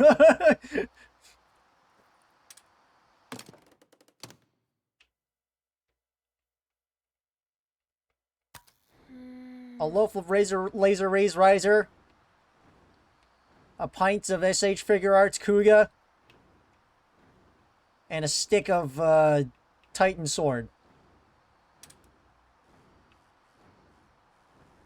This area, do you think a Yangaruga would be there? Yangaruga have exceptional hearing, yes. Maybe they would appear if it heard a loud cry. You can leave these lungs of... You can leave that to these lungs of mine, your highness. Oh dear, I guess that really wasn't enough. Why you knew you wouldn't work. I screamed myself hoarse for no reason. Hey. Eleanor, there's an Azurus there. We should probably hit it with a breath attack, right? Right. I should use some aged royal jelly. What? Right. Cream, you say? Oh yes, cream infused with aged royal jelly works wonders on the skin. Hey, don't just touch his highness out of nowhere. That robe belongs to me. I mean, what? Okay. I'll take anything extra for more cream. Huh? Is that a Yangaruga? Really? Let's see. There, in the shadow of these rocks. Let's see. And how many rocks do you think there are? Come look with me. Whoa! Yikes. Oh dear, for a moment I thought I made eye contact with a Yangaruga. Hey. That thicket. I think I saw something move. Could it be an Orosaurus? No. Let me see. Now, where is it? Yes. That doesn't look right to me. Sorry, I must concentrate here, but... Stop hugging it! Let me see! It's a patch of mellow... Is that a patch of mellow caps? Eleanor, if you would, leave it to me. Ow! Hey, no need to rush! There's no need to headbutt his highness! My apologies, I got too excited, okay? I'm told I can be a bit hard-headed myself. Yeah, the world stopped spinning now, so what are we talking again? The places where mellow caps grow are marked by areas of withered grass.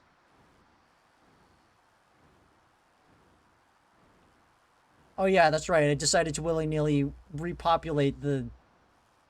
Oh, hi, Actisam. The trees are only withered in that area. We might find some blown mellow caps there.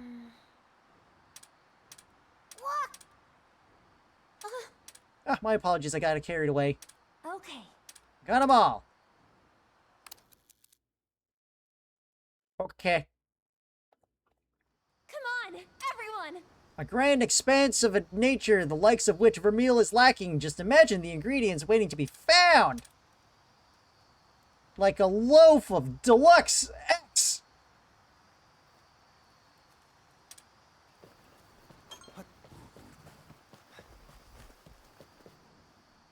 When did I get... Oh, right, that's my chata.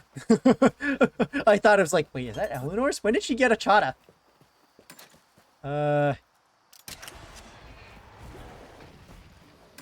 Actually, you know what? Let's get Steve out here. Steve! Go. Let's go. Alright. So based on our observations, our closest target is that. I will go to that.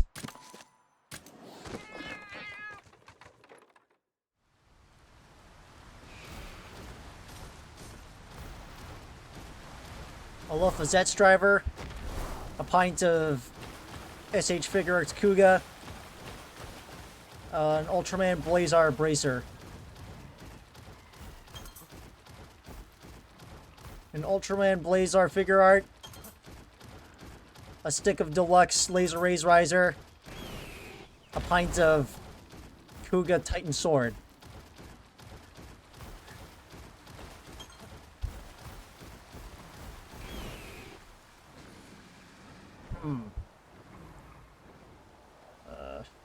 Well, I'm at the tree. Where do I get the mellow cap?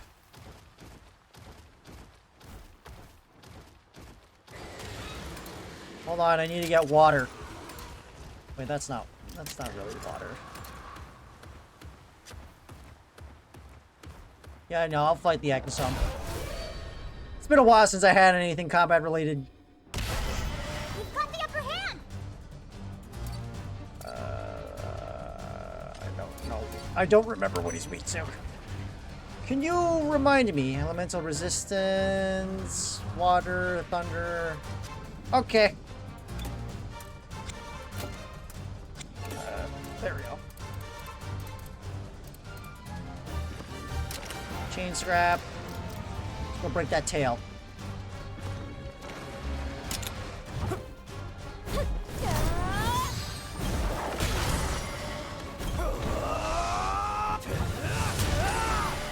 Yeah. You've got this. Oh well. Fuck me, I guess.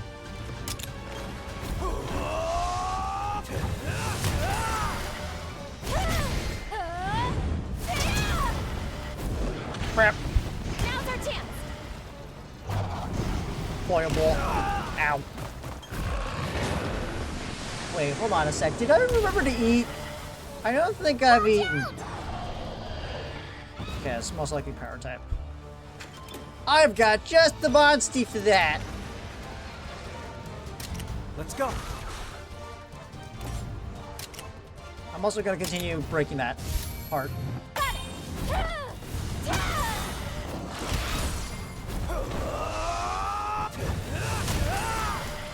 Yeah. Hammer is just great for Wyvern Fell overall. Because it has... I don't have enough for attacking stuff. So I'll just go ahead and break the rest of that part. Let's go dash. Now's your chance. Now. I'll finish it off. Because I do need kinship meter.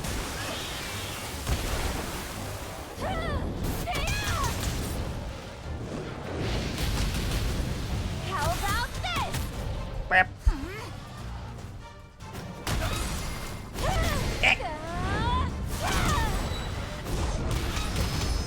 I think we got it. God. Eleanor's Anjanath is just crazy. On to the next. Let me go check my food buff real quick.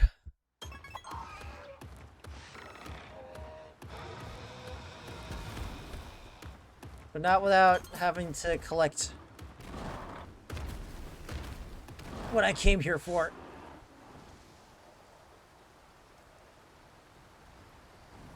Yeah. Blue. That it? I have obtained a singular mellow cap. Mellow dello, as Homestyle 10 would say. Eh.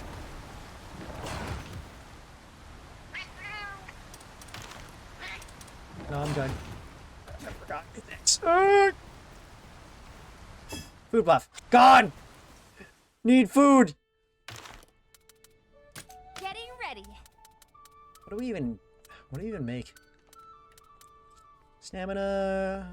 I want stamina. Looking forward to it. I gotta start hunting more Aptonoth.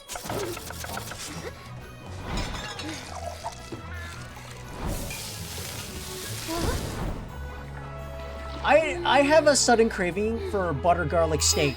Order up.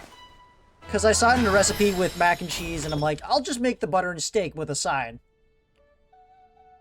My compliments to the chef.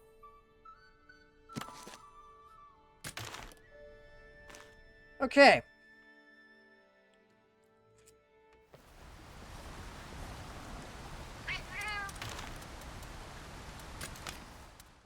Can I get... Yeah, I can just get raw meat for, like, free. Also, I have a lot of silver points. I just noticed that.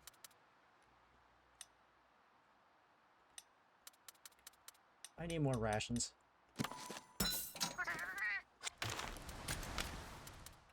Strong charge slash. Gold! Sweet spot, I'll take that. Meteor hammer, I'll take that. Rousing myth. Soothing song. Rallying reframe. I'll take them all.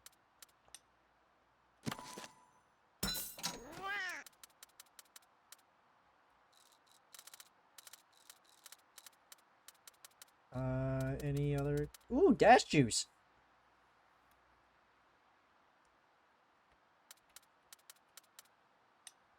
I'll grab that one. That looks useful. Soap scud for if I'm soap scudded like Mizu. Demon drug armor skin. I don't really need demon drug armor skin. I can just buy them off of that.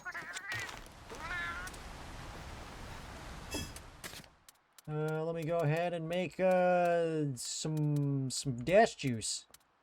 Restore one ally's stamina and grant stamina regen up. I have so much honey, oh my god. It's not even funny.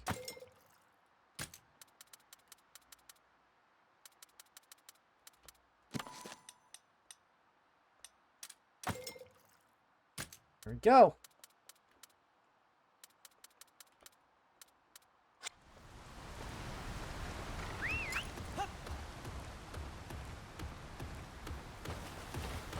Anyways, back on the topic of Toku oh my god.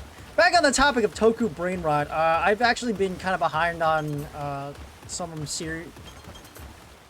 things on my watch list.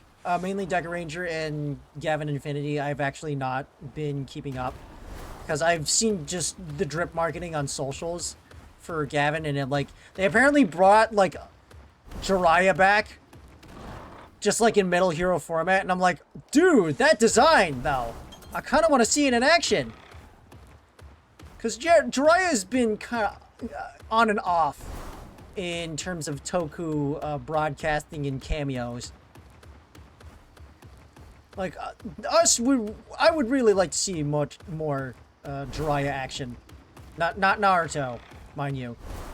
The Metal Heroes iteration.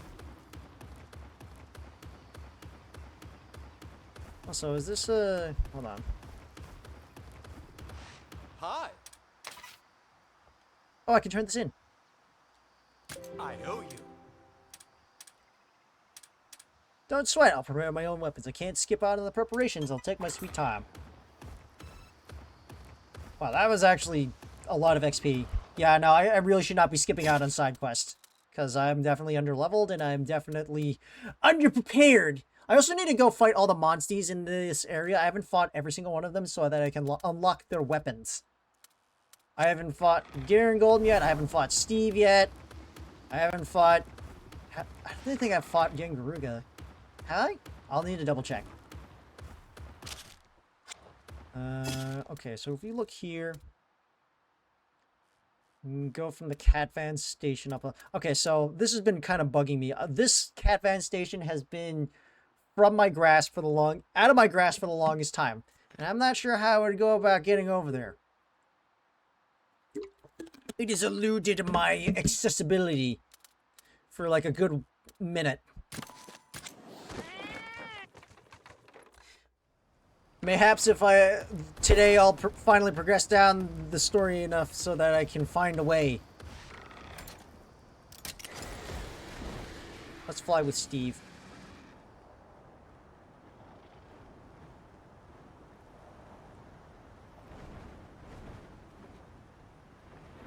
Whee! I'm glad I can just stay in flight. Because whenever I glide down, I just can't maintain altitude.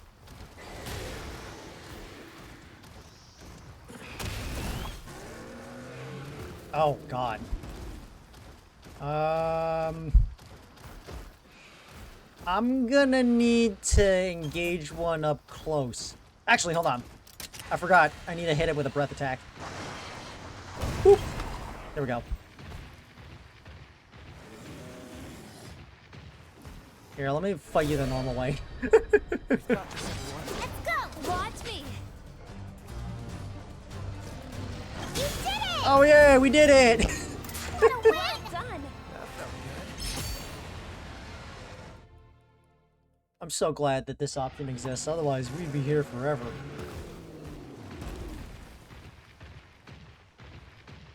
Okay, that's 2. Oh my god, how did I not unlock this one?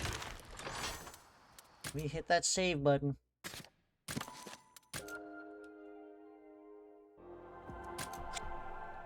I can't believe it's the end of March already. That in itself is an April Fool's joke. Because I can't think of any really intricate... I was thinking about it, actually.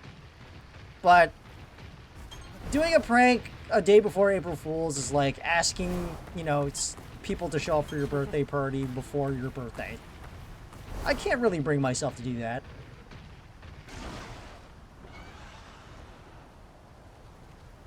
Hold on. I'm quite curious. What is this?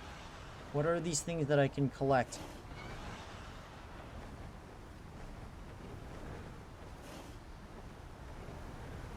Okay, it doesn't look like I can collect them. That's kind of disappointing. Whatever. Alright, so for our last portent, we can go up here. Can I go fight a Steve? Is there a Steve in the house here? Oh, there it is.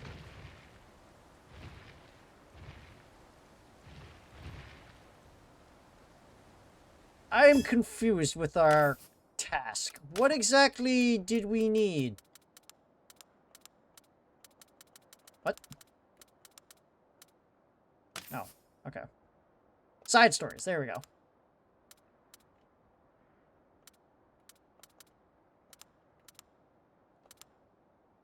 Oh. Oh, that ain't it. What the fuck? Okay, well, doesn't really give me a... You know what? Fuck it. I gotta go fight one anyways. He's got the upper hand! I don't remember what this guy's weak to. It's water! It's water! Alright. Good thing I brought this. I don't remember if he's a technique or... Okay, I'm gonna go on Cut-Gu logic. It's gonna be technique. Alright. Deals damage while targets with decreased stats take more damage.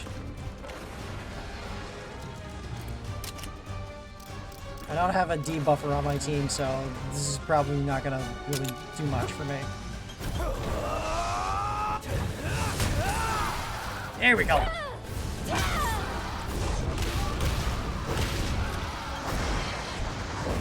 Rep. I forgot he learns. My Wrath learns Savage Fireball. It's level 30. Chance crap again. And I get to go first.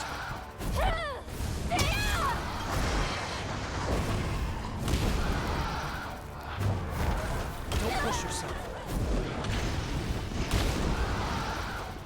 Watch out!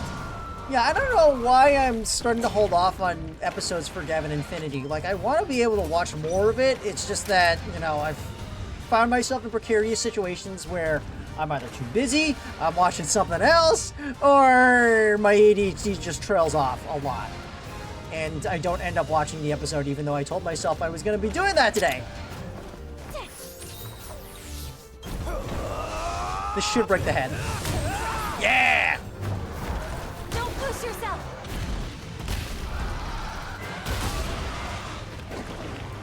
Oh god, that venom. Gotta use an item. An antidote, if you will.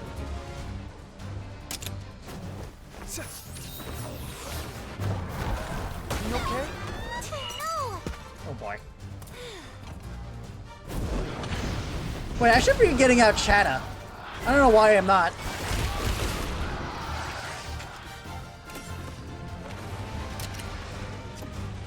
Chain scrap. No, I'm gonna go for a meteor. I broke the head. That's fine.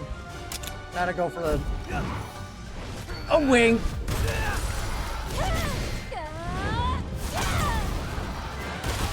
It's almost down and staggered.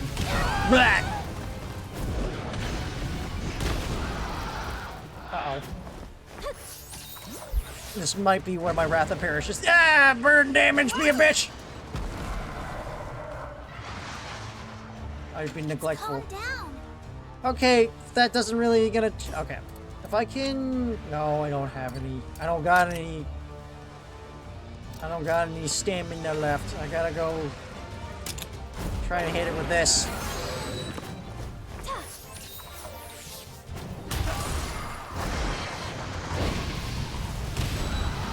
There we go! Give me back my kinship cage!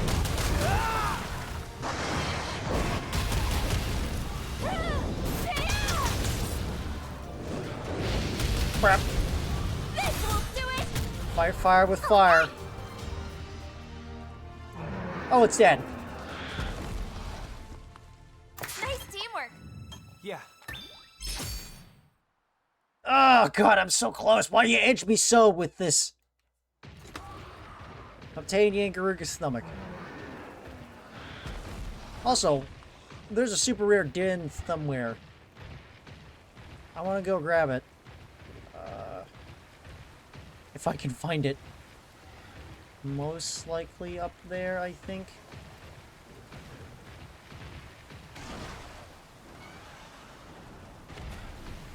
Hold on. Oh no. I gotta go access the air vent that's up there. Well, how come it's not up here? Unless if I need a fast travel. Give me one sec. Sorry, I'm getting sidetracked, but I really want to see what's in that super ultra rare den. Oh. See what I did there? Den. And O. I'll see myself out.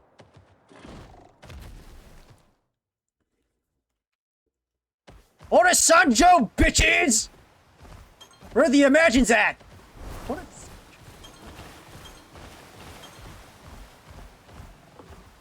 Alright. Give me a breadwinner.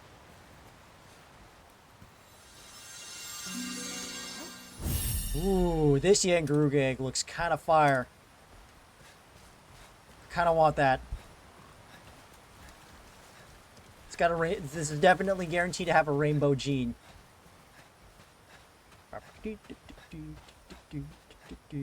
There we go. All right. Kind of want a Yangaruga in my party, just so I can futz around with one. Just so that I can futz around with one. For shit's sake, I want one as like a treat. You know. Yeah. Go. Okay. Nice detour. Let's go back. Back. Right. Ship pardon.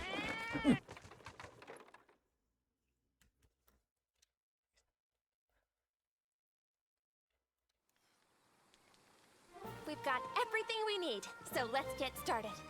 Rudy, would you do me a favor and get Master Cole? Leave it to me. Oh god. That's some heavily delayed dialogue.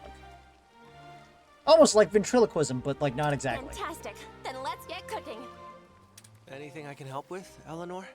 Oh, well, you could set the table, but, won't the others get irritated if they see me putting the Crown Prince to work?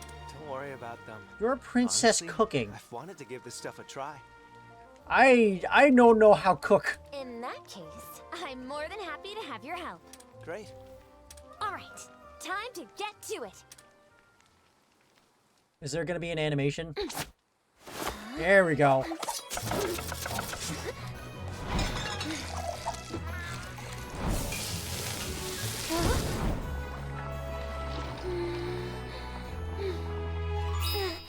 appetit! Is it the fondue pot? Here we Close. are, Eleanor's patented bouillon waterfall. Is that supposed to be the stomach? Lady Eleanor, I brought Master Cole. And a few uninvited looky-loos as well, it seems. I'm all finished up over here too, Eleanor. Thank you. All right, everyone, dig in. Is anyone? This is incredible.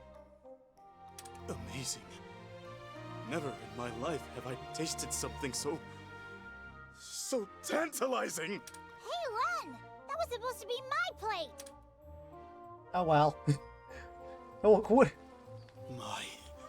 That was excellent. I admit I was hesitant to try your foreign cuisine, but this is truly a dish worthy of celebration. I am astonished. To think ingredients from here in Canalta could produce such a delicacy. I'm so happy you enjoyed it. This is the fare we serve at celebrations in my home country of Vermeil. In the cuisine of our people, taste has always been secondary. Our meals are basic, without such a dramatic focus on flavor. But I could taste your reverence for the ingredients in every bite. I can only assume that this Vermeil must be a land of rich culture. Indeed, it is. Forgive me if this is impertinent, but what would you say if I made enough of this dish for the entire village?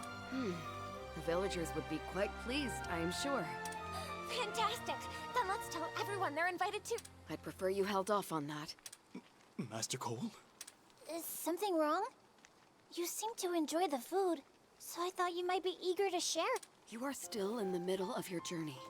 Once you have chosen your path, once you have reached your journey's end, that's when I would like to take you up on your offer. You said this was a celebratory meal. We should enjoy it when we can truly celebrate. Very well then. Consider it a promise. Good. I look forward to it.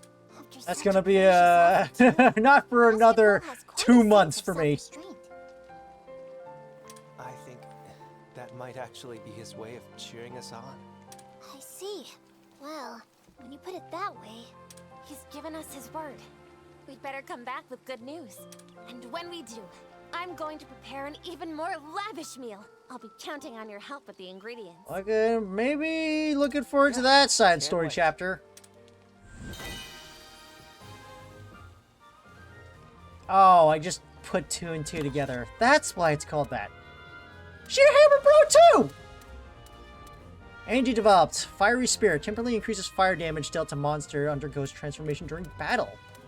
Cooking note 2. Any recipe... a necessary recipe for any cat...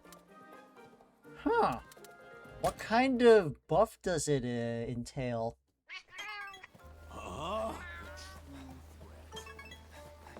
well then. That's 10 side stories complete. At least until I get to the next area. Hooray! Oh boy. Now all I gotta do is finish everything else. Me? You know, Outlander, I made a decision the moment I laid eyes on you. I'm going to become a hunter. I want to see the world. That way I can be of assistance to the village. Yet, I just know I'll end up as monster's breakfast with the equipment I have now. My armor should be up to task. What do you need? Act some? Oh, okay. Ooh, Vital Essence! Yeah, I will definitely take this. I'll just take Agree to Zuchi. Countless misfortunes around here. I've heard by many of these people. I want you to bring something that will turn their luck around. Say, have you heard of this that can live even after being crystallized? A crystallization, they call it. Can't imagine as lucky as a creature that survives in stone here, Scourge. If you happen to spot one, let me know, would you? What? Hello? Yukumo armor recipe? Dude! I owe you. Really? That'd be a huge help. Word is that you can find crystallized evidence in places the stone scourge runs rampant. I go to those spots by myself, but I'm out to my years and chores, like looking after my deadbeat son over here.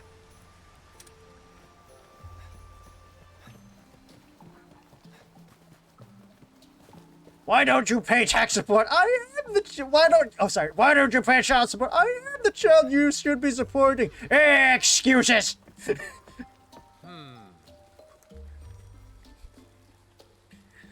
Hunt asked me to mend her armor, but if I'm being honest, it may be faster to just remake it. And then she started about how she knows my work is top quality. I can't go disappointing her now. Only problem is most of the materials I need for the job can't be found in these parts.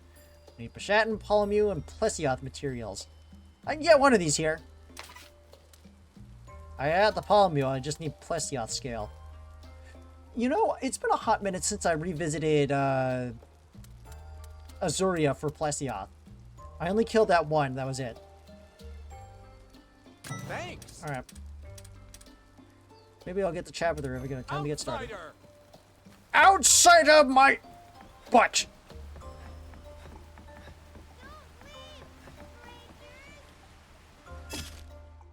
I think this is the... Yeah, this is the last one. It's okay, right? The children are saying that their river had turned purple. It happened once before when a monster's poison got in the water. Maybe you're willing to see the poison-spitting monsters. Slay it. Purple Ludroth. Oh yeah, yeah, purple Ludroths are capable of poison. Okay. I can do that too.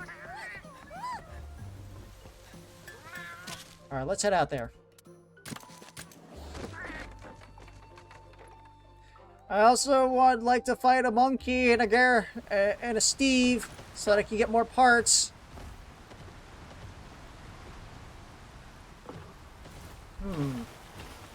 Where to start? I may have also inadvertently, you know, ended up giving... Okay, well... Don't try this at home. I gotta go tackle this one by one. Give me 1 sec. Progress. Drop charm. That's a location. Find a crystal lizard.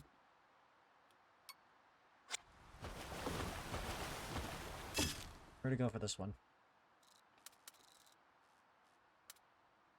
Oh, we gotta go over there? Okay. No, that's our main quest. Never mind. Try this at home. Sing me a song. Shrine Whispers. Purple River.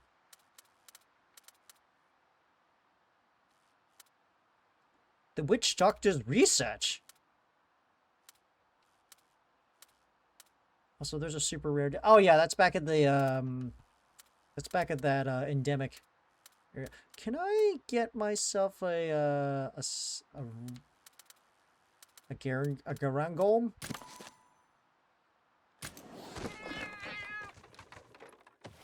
I kind of want to. A Garangolm.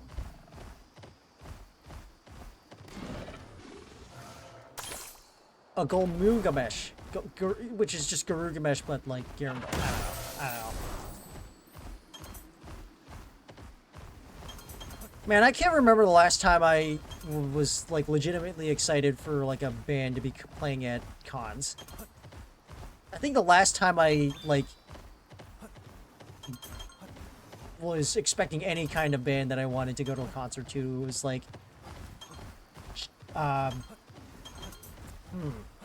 it was 2015 of AB and Jam Project was playing there. I would rather not fight all the Azuros at once. That said, this den may be just purely Azuros.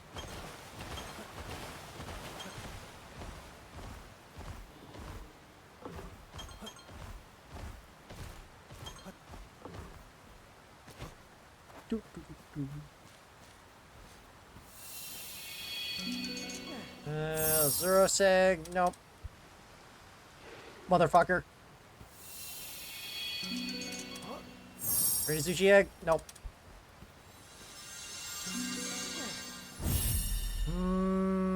You know what? I'll keep you for your genes.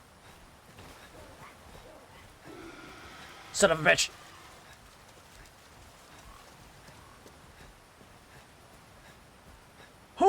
took my egg!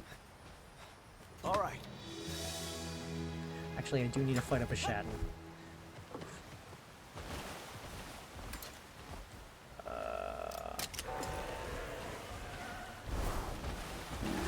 Bap. This might be a little bit of a spicy one, though. I probably should have also swapped partners.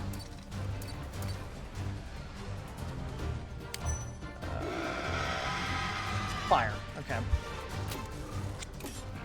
Time to dish out my dun lance.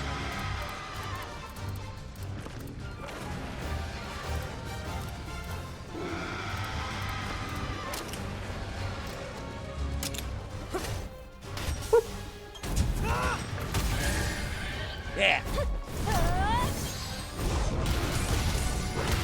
I knew Bashan was gonna be weak to. Actually, let me get Wrath out here.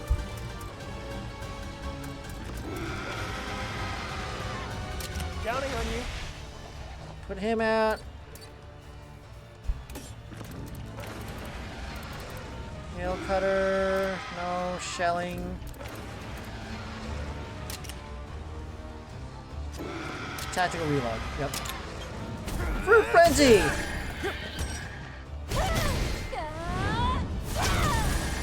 We should have this in the bag because we do have elemental advantage. Just watch out for his hitting attacks, like his hard hitting attacks. They will hurt. Yeah. Balancing act. He's probably gonna turn into power. We need speed.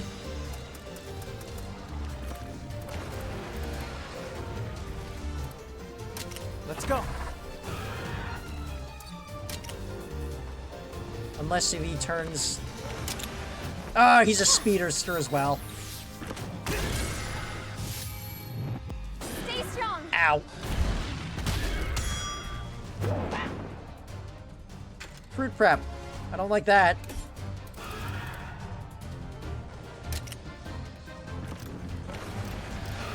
Yeah, I should probably be going for that. The tail is definitely something... Are you okay? Ow. Well, I made him drop his fruit.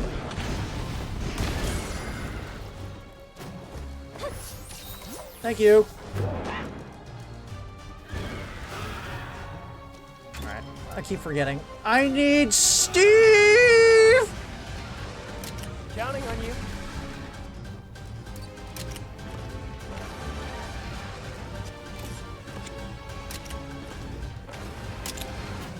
Oh man, technique? What the fuck? You can do it. No!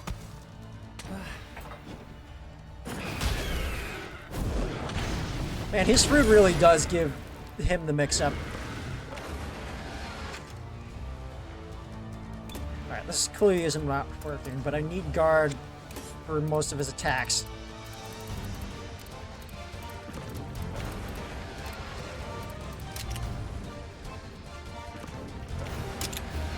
Oh, not another fruit frenzy!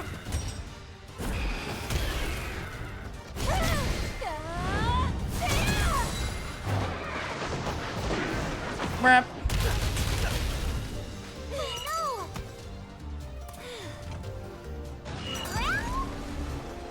My god, my guy, we're gonna need some life powder. Yeah? Please. Thank you. I'm gonna need some life powder pretty soon.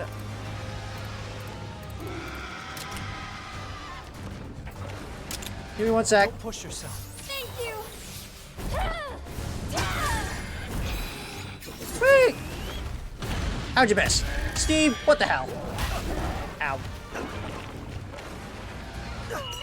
Fuck! Keep it up.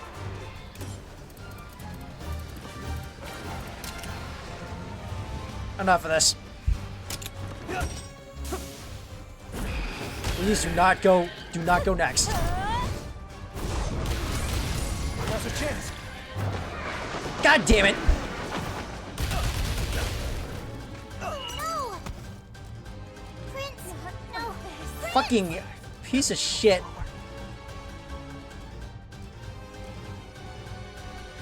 Well, this den's gone.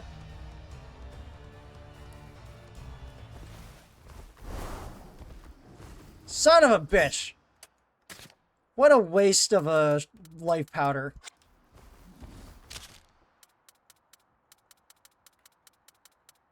Ugh. Alright, well.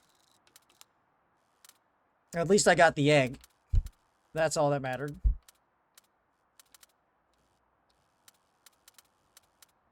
Alright. I need to definitely level up some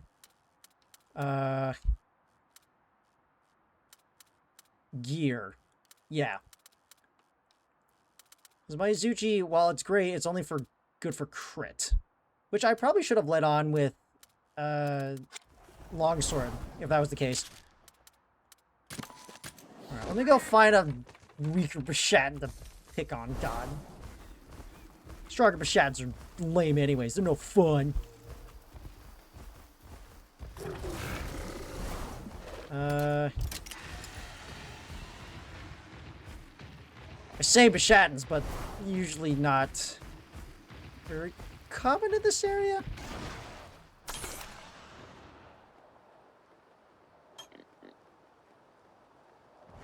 Should be on this. There we go. It's a pumpkin poogie. Thank you for the vital essence. I'm gonna need that.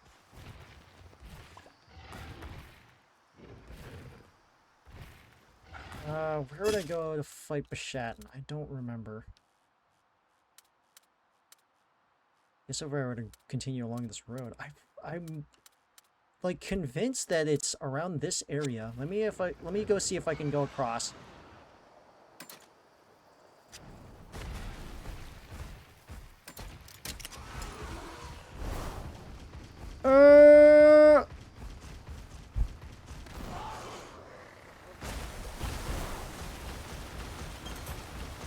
Oh, fish. Look at that.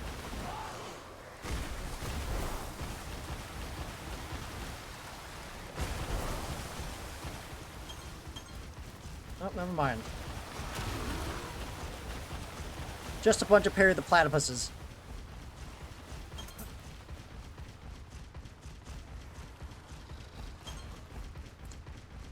God damn, where are these fucking Bashatna at? So I need to go kill one. I'm sorry. Incapacitate one.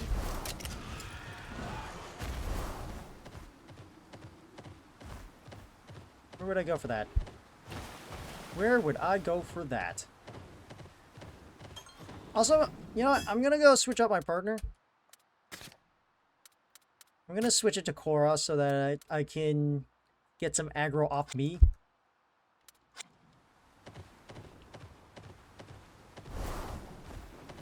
Obeshatin! Where are you? So where's the... Ah, there it is. There's the Poogie. This one's in a dress. Right. I do it for you! Oh. Wow. Okay, thanks for telling me the difference in my levels still needs to be worked on. I need to get, like, some way to level up really fast.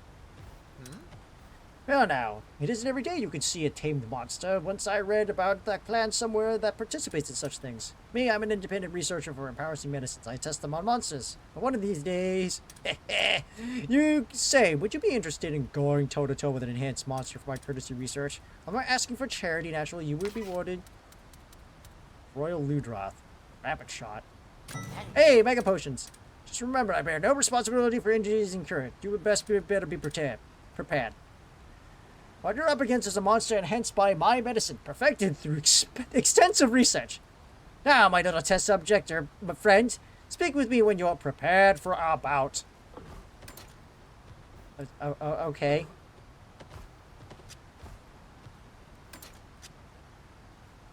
Alright, if that's the case... No, Korra's still a pretty good... We can handle it together. Stay alert! A pretty decent choice. Level 30, so it should be comparable. I'm actually expecting this guy to heal midway. Alright. He's already power.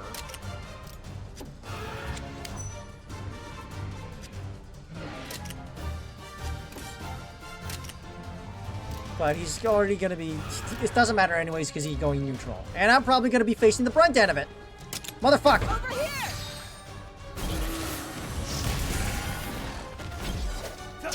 Good going.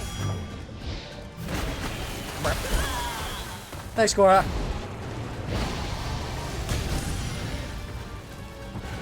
I don't remember what he's super weak to. Is it thunder or is it fire? Okay. It's fire. But I'm still gonna use this for stuff and things.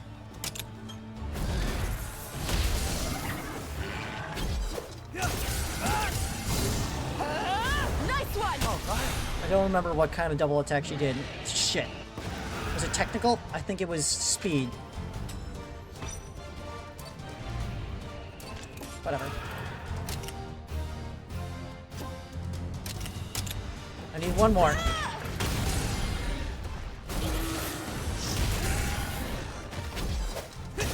Nailed it! I'm getting like crazy crit anyways with this sword.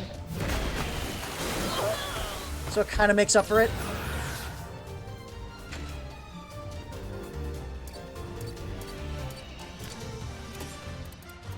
Spirit Homebreaker, Lung Stance.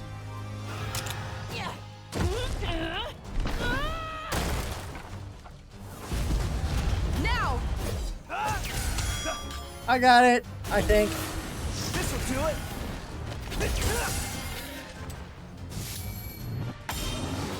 Nice work. Excellent! He staggered. Now I get to follow up. Good going.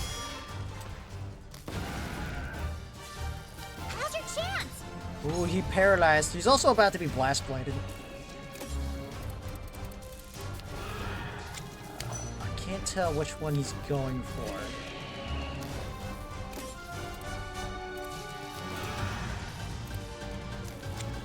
It looks like he's gonna go for Toby.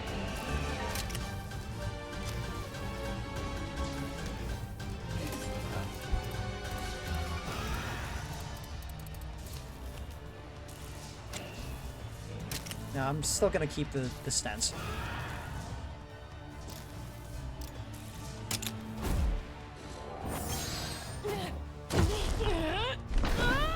Ooh, guard small. Blast blade. Nailed it! That's a pretty good crit. Not gonna lie. Okay, so where does the medicine take place? Watch out! Okay. Your mistake.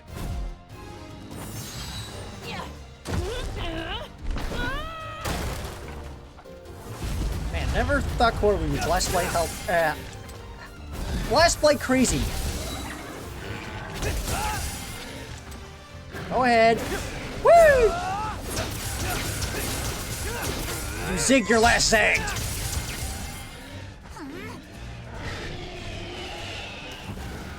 I am all out of stamina though.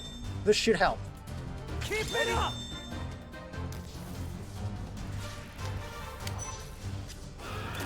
Now let's go for the double. Cora, come on!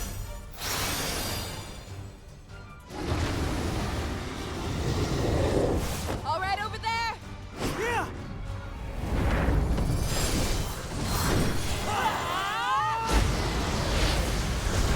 Whee! The fuck is collateral damage? Nice one! Hope so. Pretty good, right? You did it!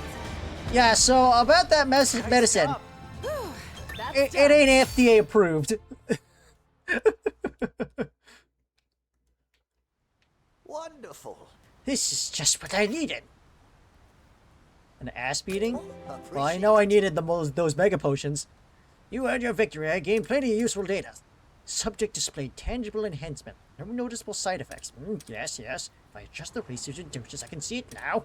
This data is quite valuable indeed. With this, I can finally move to the next step. I just realized this is the Witch Doctor quest. He has Bashatin armor on him. Dude, why is he so dripped? Now this is making me want to have Bashatin armor. It's drip or drown.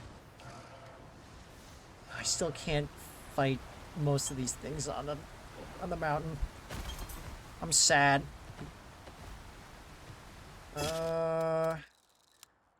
Okay, so there's some other ones that I do want to grab. I'll start grabbing this one first, and then I'll start going down the alleyways. And then I need to go back to Azuria just to fight a Plasioth. I'm curious to see how well I've leveled up and want to fare against Plasioth. Because that last one that I fought was like around 30, level 30.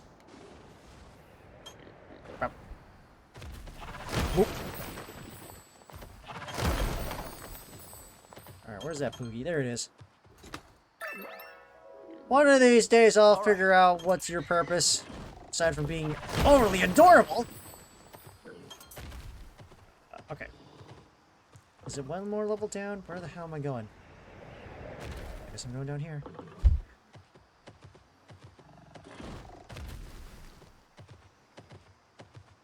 Oh, there it is. There they are! What? Who are you? What's that? My palico sent you to find me? Bless this furry soul. Thank you very much, traveling. Me and my palico were doing some fishing when a flying wyvern came out of nowhere and snatched me up. I resigned myself to a nasty fate, but I guess I wasn't on the menu. He just dropped me off and flew off. Relax, you don't take fall damage. At least, I don't think you do. Don't fact check. Do non-hunters take fall damage?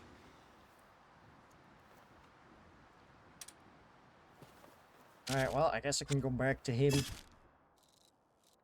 Where was he again? Oh, yeah. That lines up really, really nicely with the next side quest I'm about to do.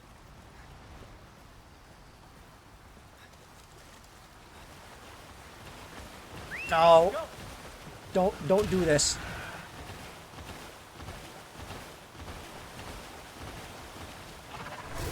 Oh, come on. Let's go. We've got this. These aren't really susceptible to lightning. I'm gonna need a perfect crash. Oops. You okay? I gotta keep in mind the heads. Well, I'll just let my entire team finish them off for me.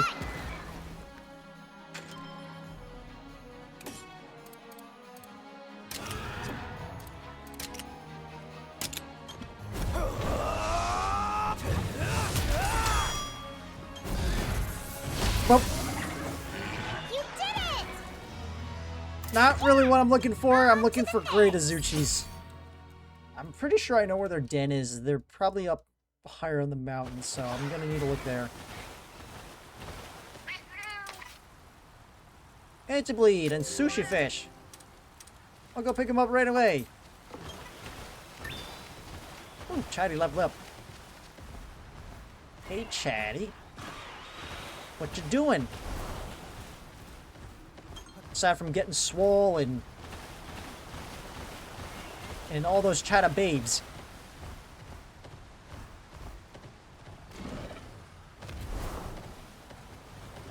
It's Chad-tastic. Also, for a second I thought that was a breakable wall.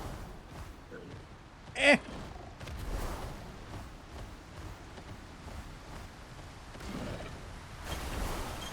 I like that I'm getting... Hold on. Am I supposed to... I think I'm supposed to be fighting some of these Slagoths. I think so. I haven't checked yet.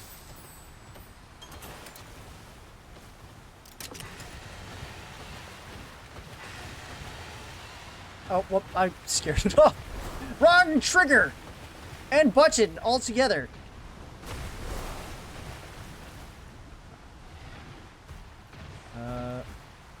Have I fought in an Aurora Insomnia camp? I don't think I have.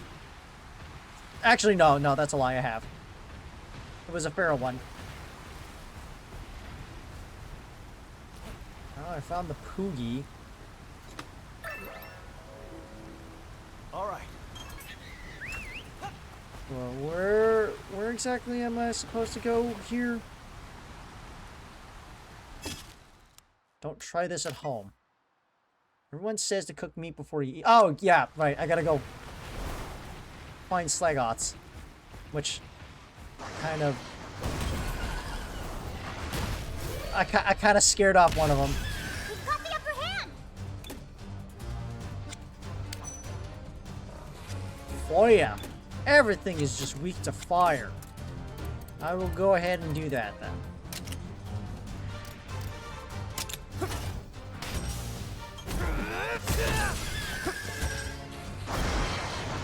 Flare Cluster.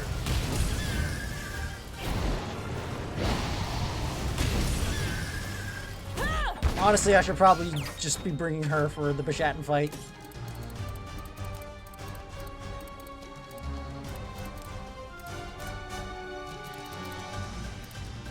So I want to wait. No, I want some church shelling.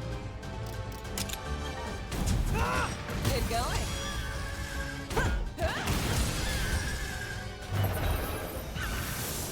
Are you okay? Eh. Nice card. Now's a chance. Watch out!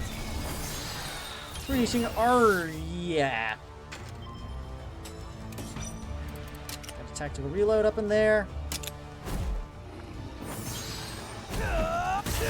I'm gonna need some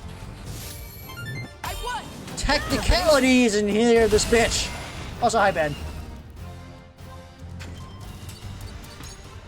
Oh, did she calm down? No, she's still kind of miffed. Kind of miffed.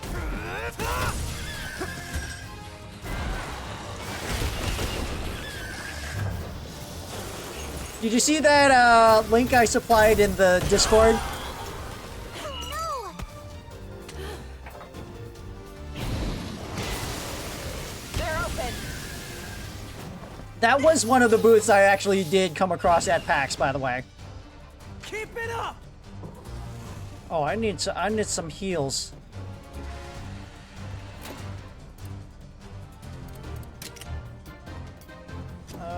Actually, life switch should do it. Yeah. Don't push yourself. Thank you. I already followed that guy. He did Athens Rhapsody last year. Yeah, now there's a new IP. Are you okay? But the game, like, just screamed Toby Fox. This is bad.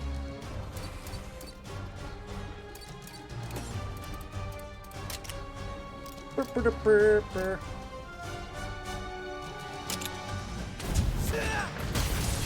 Yeah.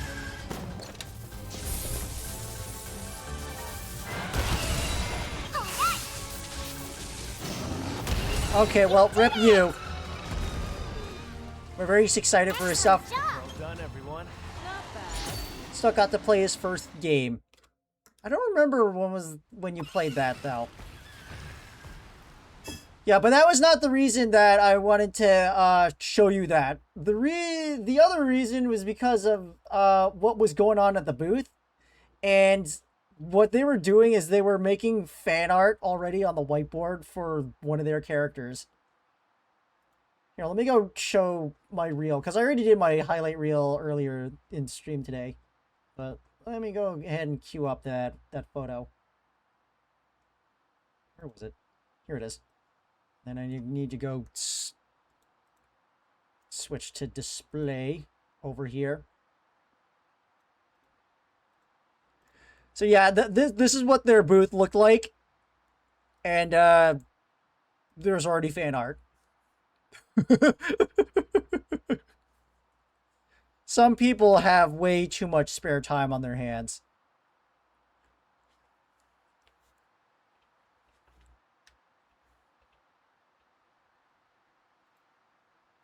Yeah.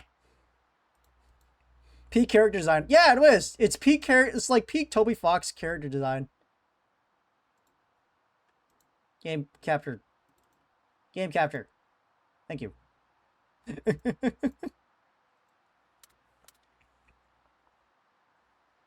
But yeah, no, the game itself is just, it's Undertale, but it's also Deltarune, but it's also, we want to be like Toby Fox, but we have enough humor and wit, unique enough to differentiate ourselves from that IP. So, I can't find any more Slagoth in this area. Why? Why?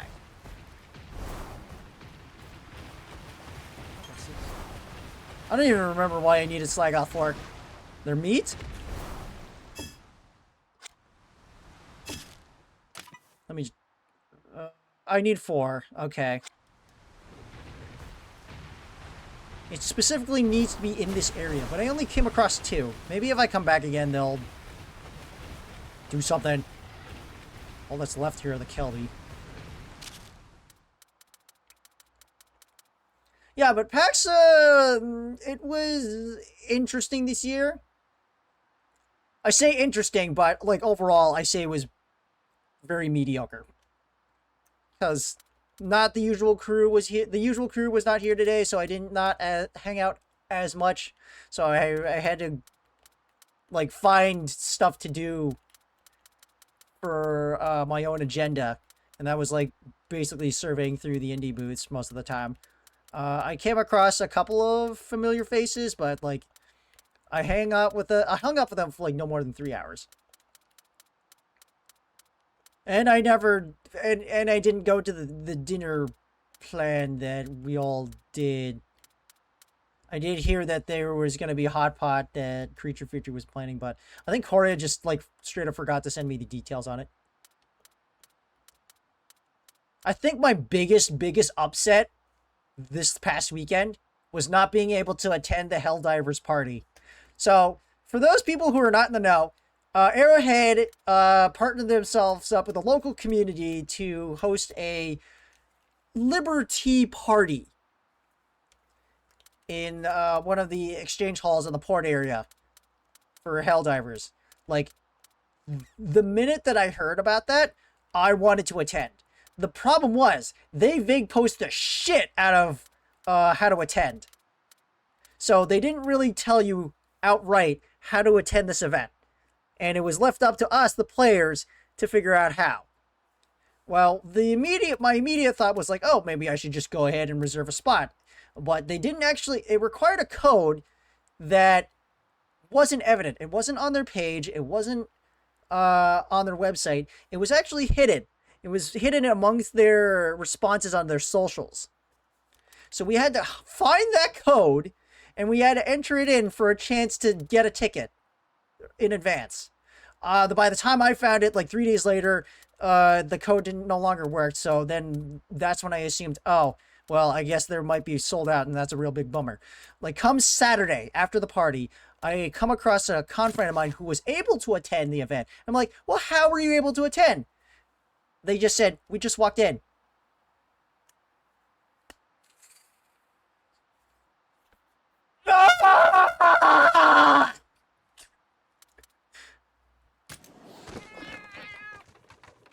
Never have I been more upset to not fuck around and find out than that time.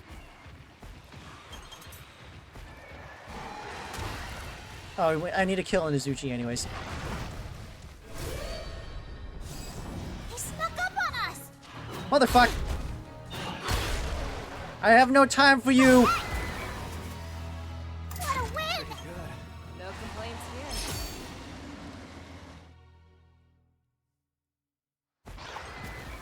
Get back here!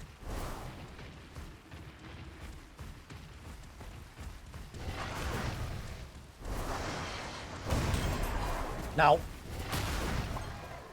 Here we go. D&D moment trying to pick and unlock the door. Literally.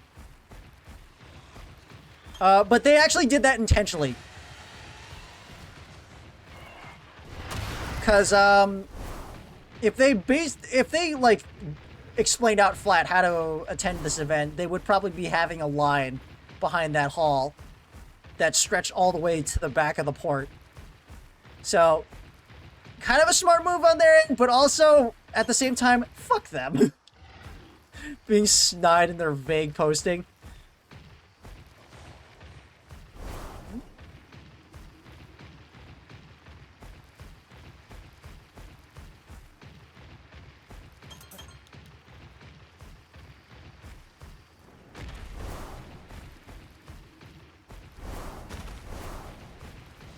They probably didn't announce it because it was that easy to get in. Exactly! And that's why I'm mad!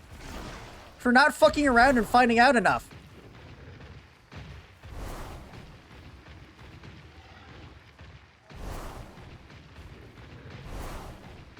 Like, ideally, I should be saying, like, if I can't get in from reserving tickets online, then I should probably just go up in person and just say, fuck it. Fucking find out. What's the worst they can do? Throw me out?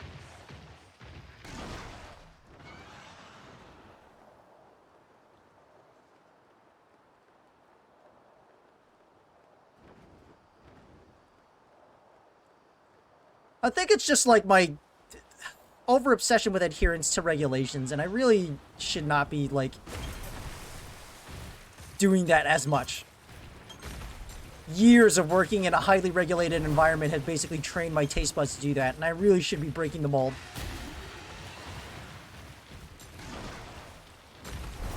I'm here for democracy, I say in my nerdy self. And I was Mr. Frog at the time when, on Friday, yeah. I'm like, I'm here for democracy, hello.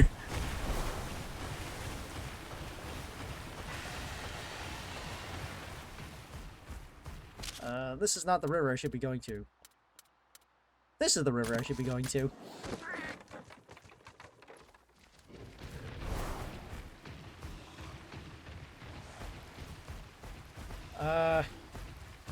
Another one. Another one. Another one. Alright, there we go. I think that should be enough, Azuchi Pelt.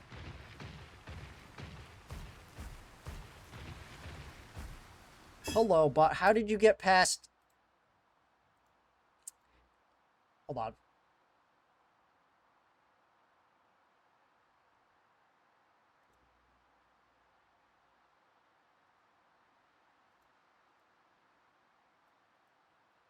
There we go. Sometimes they can be smart enough to subvert security.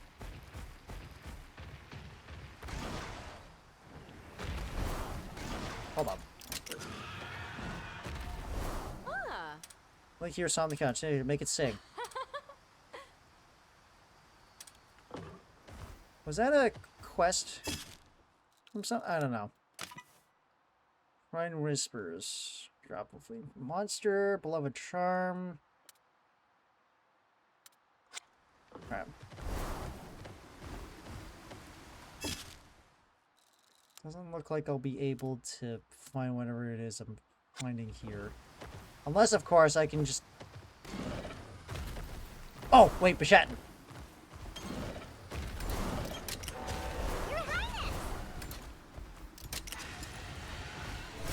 Oops.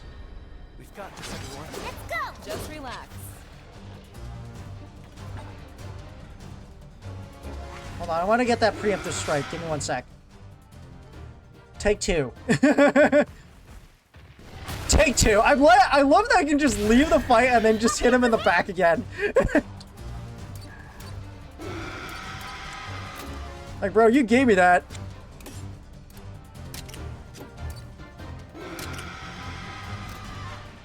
Bashatin actually might be useful for just status ailments.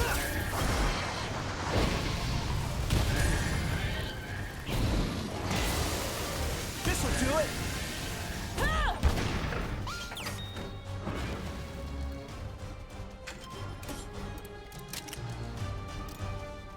Psych. There, that's my early April Fool's joke to that Bashatin.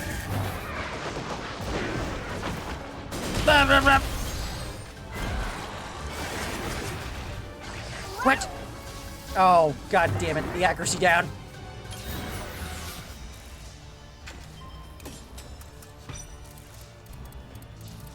Alright, I'm gonna go... No, I should be like, taking that down. Topple is more important. I won! Bro, fruit throw is insane. I know, right?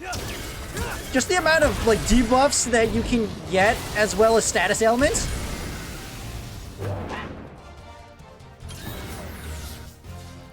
Keep pushing! I just haven't found a decent Bishaten yet.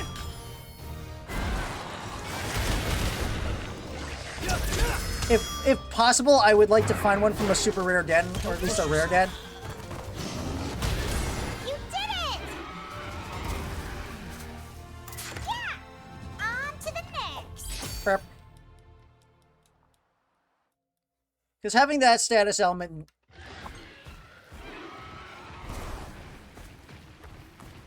really goes a long way. You can just swap his gene for something else. Yeah, but I also want an S rank one. That's me being greedy, though. So I gotta find multiple eggs. Really. That's really all I want.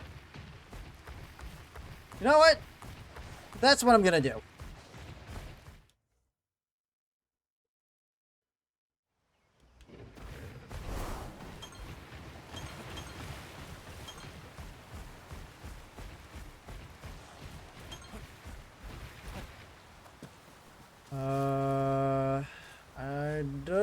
Doesn't look like it, but I could be wrong. Nope. I already got that up and running. Saw the can't. Hello? Oh, it's a Pookie egg. I mean, I'll take it. Just for the rainbow gene.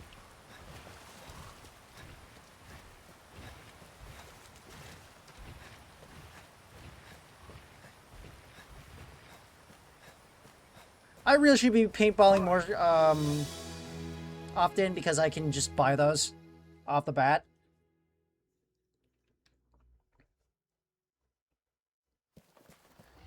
I just needed to slay that Bishaten because I needed it for a side quest.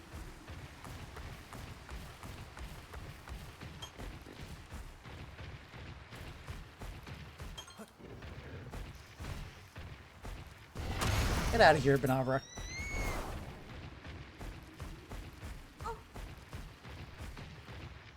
It's a tree. Who is the apex? Who is the invasive? Oh, that Bishaten. Man, I really want to get my level up higher so that I can fight things. I mean, that's not to say that I can't, you know, cheese them on my own, but... Alright, I gotta focus. Hey.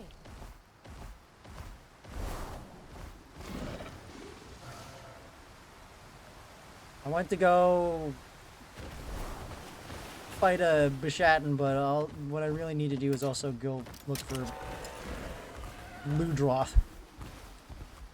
Let me go ride on my piss yellow Shattuck Chad.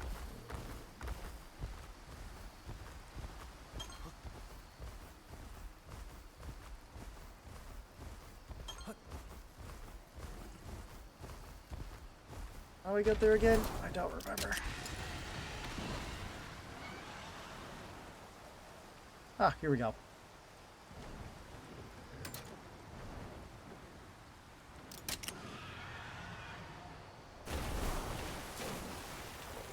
Ah, God! Well, I guess I'm gonna have to drag out the fish. Go.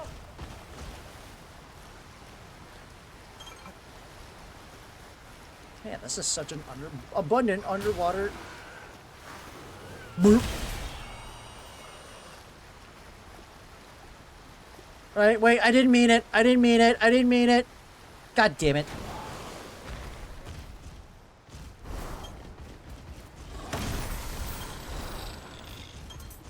I was fully prepared to engage it, but I wasn't ready. And then I screwed it up because I roared it away.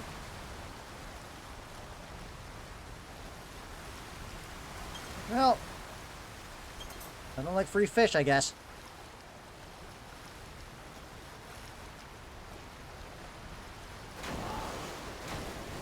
I also got a really rare gene. I got a rainbow gene, Yan, Garuga.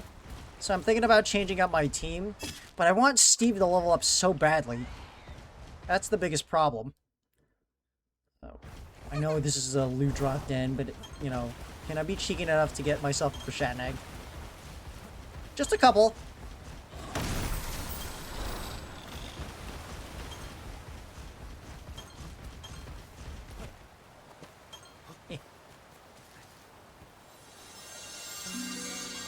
Tetranodon egg. No.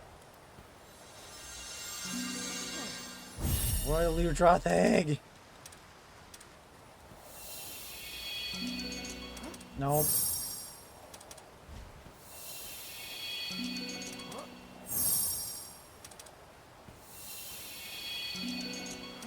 God damn it. No more eggs! Ah, fuck.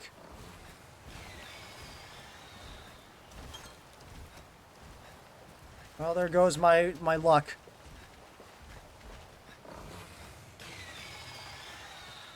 Eh. All right. I'm not in the mood for Omnicanth.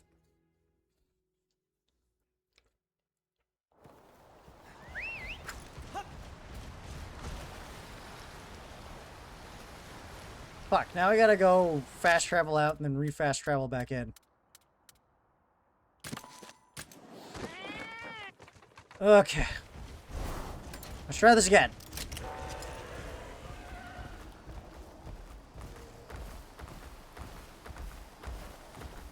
Yeah, I want to get something done at least.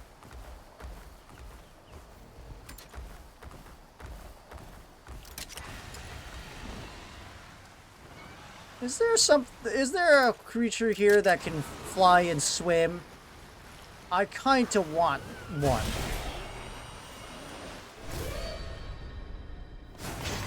Got the upper hand! Fire, fire. No, you know what? I'll stay this way.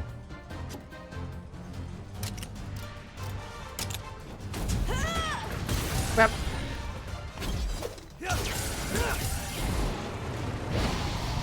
Now! It's just fire and lightning.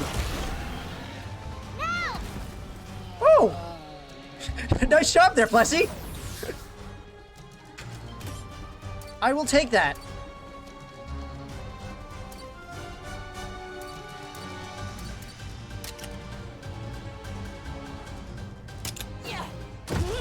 Ooh, the bomb's gonna reach them first.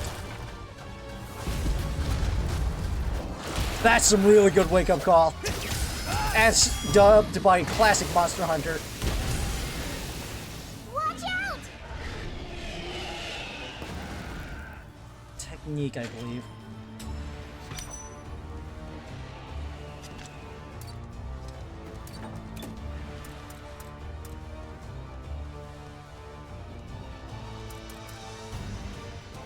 I want to get Steve out. Let's go.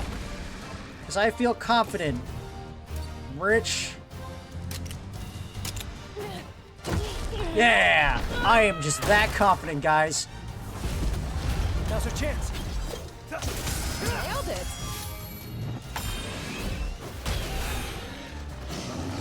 Eh. Lunge stance, so we can get that follow-up. Good going. Bow, bow, bow, bow. Nailed it! Oh boy. Nice block there.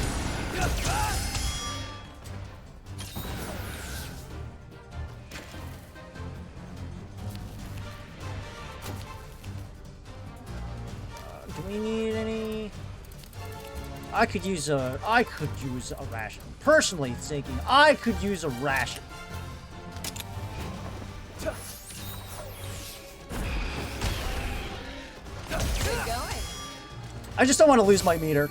That's really what I wanted. Nailed it.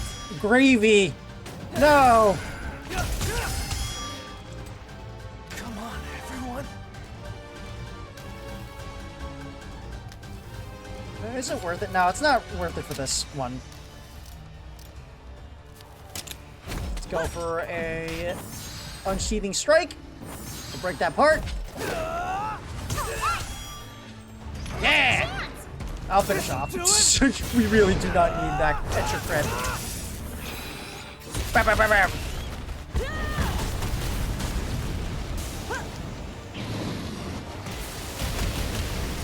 How about this? You did it! Okay, that's one. Alright! Nice job. That's done. I don't really need a purple one. I just want another kill. That's what I want. Unfortunately, that was the only one in this area. Why do they only give me one?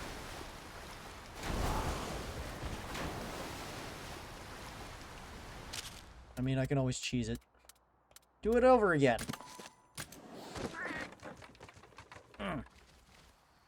Yes, quite.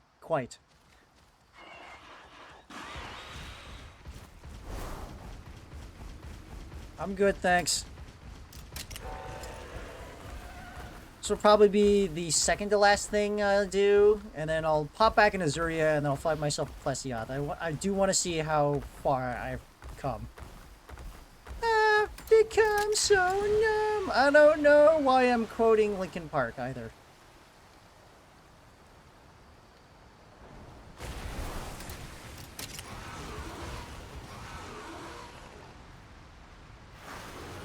Fish.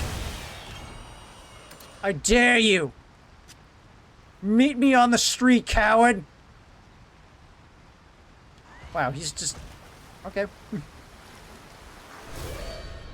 Let's give it our all. Let's go! Let's do this.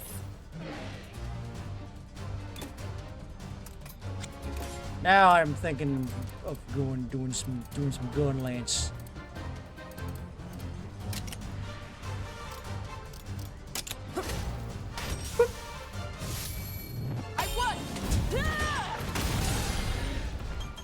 My turn! They're open. Yeah.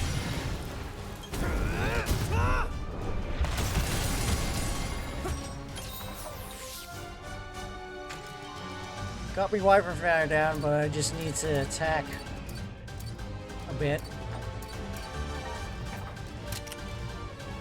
Oh, he's almost...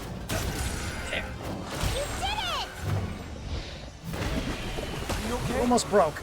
He almost broke! Now! I don't like how he has guard, though.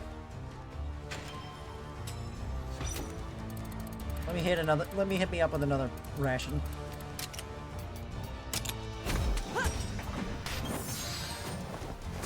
Whoop! Thank you. Where's your dash?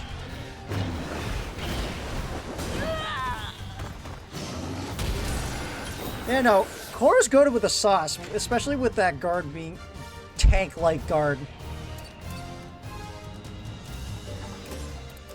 Let me get some charge shelling here, because I'm going to be taking this.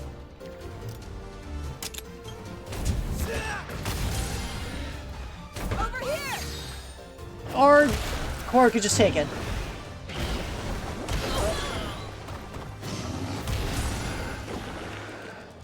Oh, I need to swap out Plessia.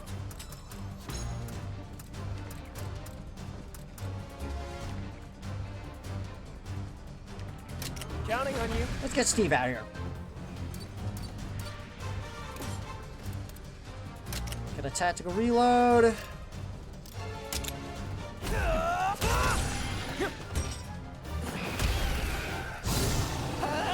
I'll take it. Whee! Nice. Gravy is almost charged and up. Another tactical reload, but powered this time.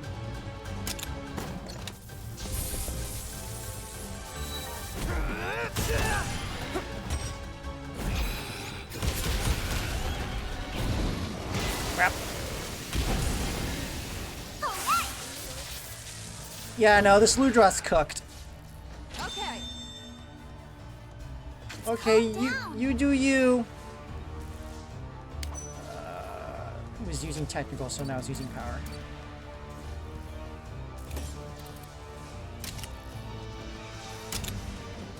There we go. Nice. Great! No! Keep We pushing. don't really need it. We don't really need it. Bop.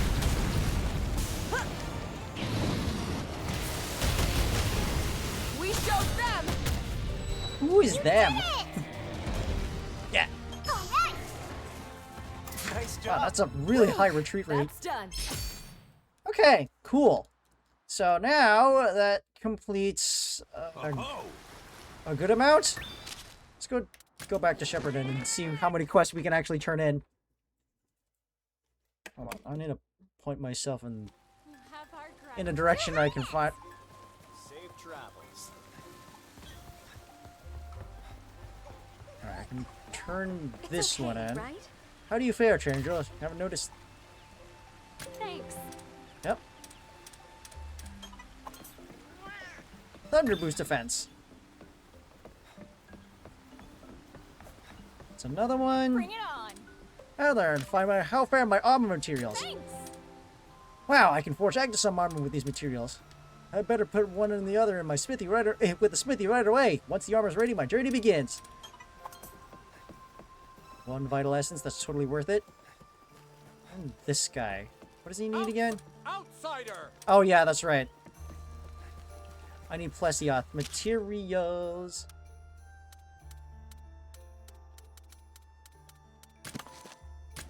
Let's go ahead and find ourselves a Plesioth. Because it's been a hot minute, and the last time I clocked a Plesioth, it was at level 30. Or close to level 30. Go. Let's jump in the water. These should be normal by now. Yeah, they're normal. They no longer have a skull. Got the upper hand! Ah, finally, one that's like double weak to thunder. That said, I'm gonna go switch to Steve. Let's go. Technique!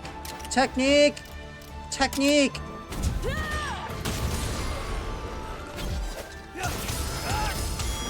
going.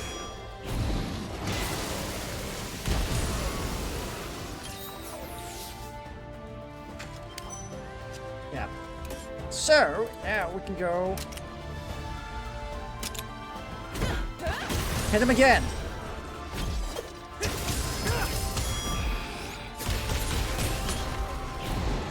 Burp. Don't push yourself. Oh boy, don't go EP! Don't go EP! She went EP. Alright, Watch out! is he gonna go to me? Yeah, he's gonna go towards me. So it's power attack. I need speed.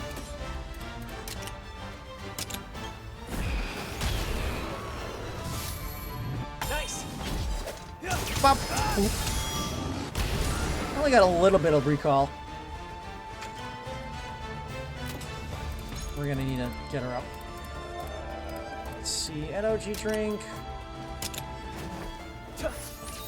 Oh god, that's not gonna matter once the hyperspace tackle actually hits. What the fuck?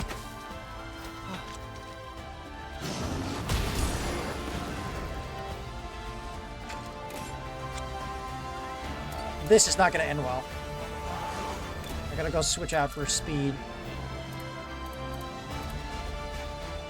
Counting on you. Woo! Bop, bop, bop, bop. Got him.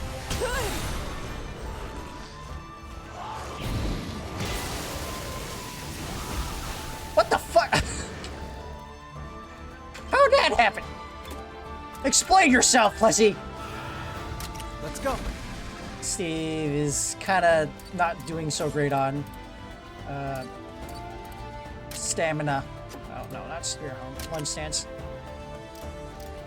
That's broken, so let's just continue to break him! Be able to break you! I would. They're open. Nailed it. We're almost there! Ow! I was almost there! Thank you. Let's calm down. Actually, this is perfect speed. Oh fuck! I Nice one. screwed that up. Well, that's fine.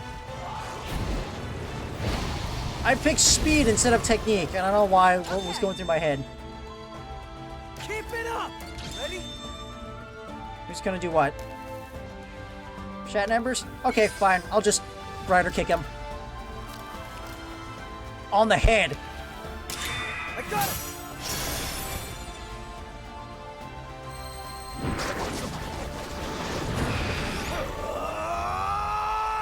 Impact!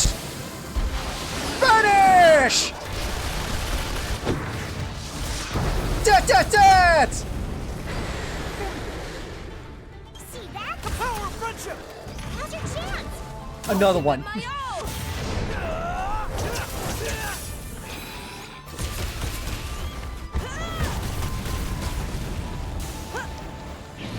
I personally think Steve's one is like my... Steve's kinship skill is like my personal favorite. You did it! Oh, nice. Nice job. Oh, hey, look. That's done. Do I need more plesio thing? I don't think I need a plesio. Also, it's all the way on the edge of the shore over there because they can't get it. Yeah, anyways.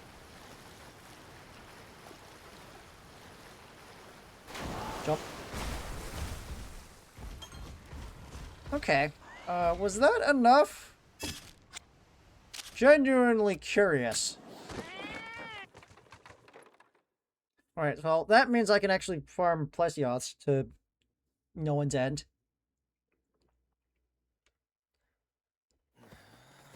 Safe travels.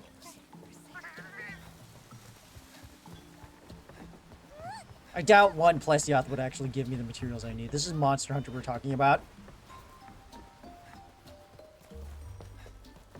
Outside! Also, I need a couple of other parts as well.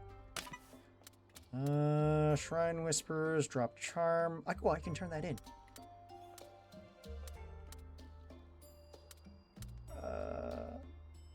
Oh, I need to find it on Azuria. Okay. That's why I couldn't find it in the first place. Bashful Blacksmith. Of course. One more Bashat and Feather. It had to be one more. We need to slay Somnicants in the Cataracts. Alright.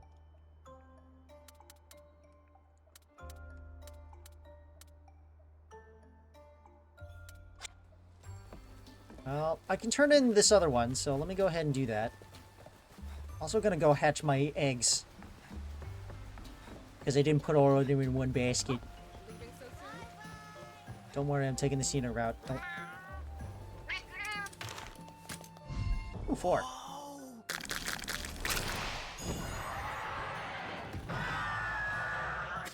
The idea of a baby Yangaruga is still a foreign concept to me. I can't wrap my head around it because isn't he that shouldn't that just be Kutku? Fire Blast, Omni Chaser. What was special about this one? I don't remember.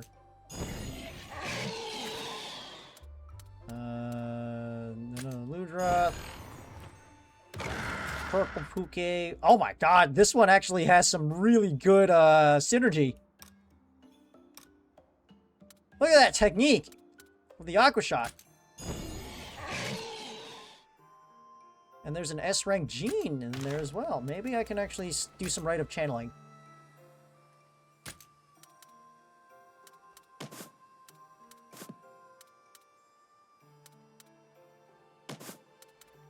Let me see here.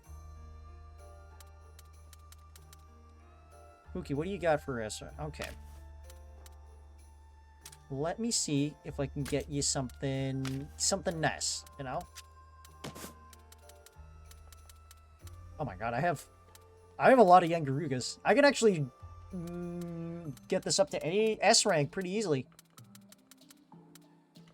Oh yeah, that's right. I haven't gotten a whole lot of dogs. I need to put Dog on my team. He's just kind of like glazing. There's a lot of Kizu, but I'm not looking for Kizu. Where's the Blukey?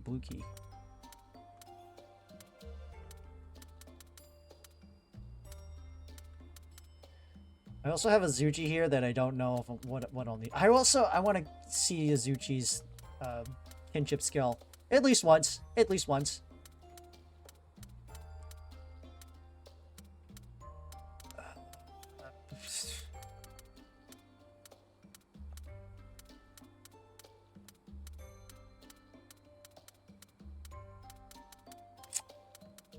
Where did I put that thing? Where did it go? Hold up.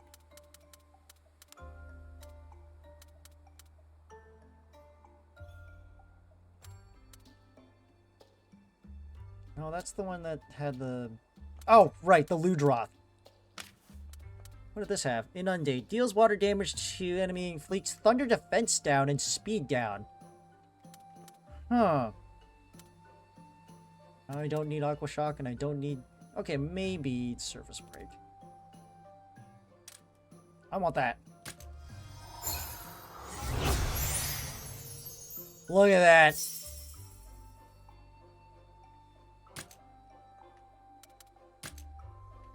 Nice. All right.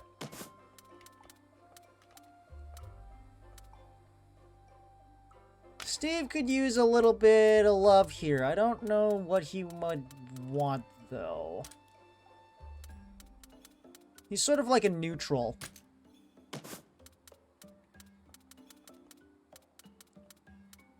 I really want to pair him up with like a good attack. A good attack.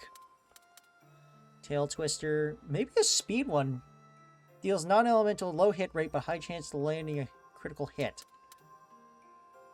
Piercing Roar. Grants critical up to all allies. I need a key, though. That, or I need to level up Azuchi. Or just get more Azuchi. What does the Palmute have? Art of Striking deals non-emotional shields, inflicting granite blows with repeated use.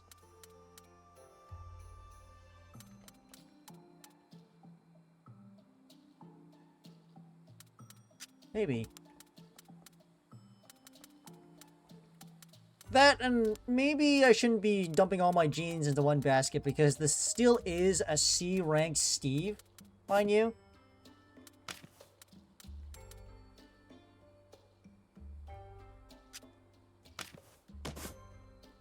Oh god, no, not from my only Plesioth. Okay. I guess more Bashatin hunting. Well, we'll wrap this last quest up and then we'll call it a night.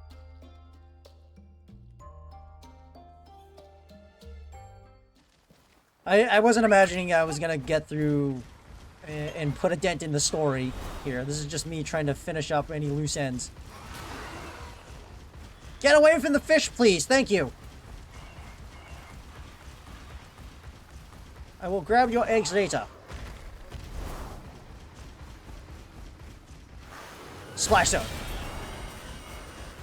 Boom. Wow, I can't believe it was that easy. I'm gonna make Bashatin retreat next time so that I can get some more.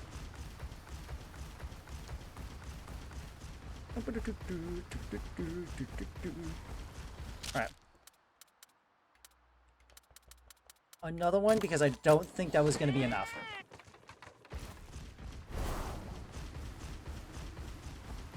This is what they mean by save scumming.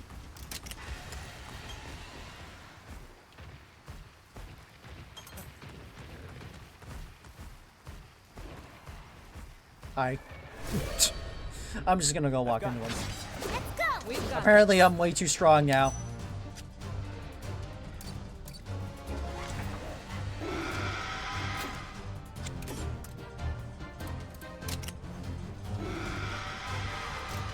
There we go. Was that a head-to-head? Yeah, that was a double attack. I would have been very upset if that wasn't. Beep.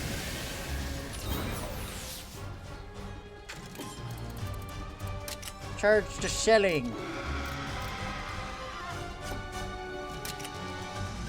It's not. Hey. Crap.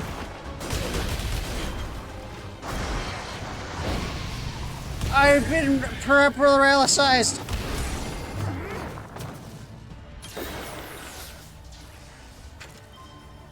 I've also been darkness applied.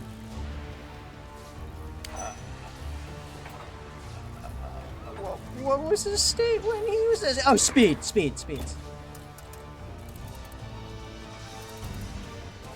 Counting on you.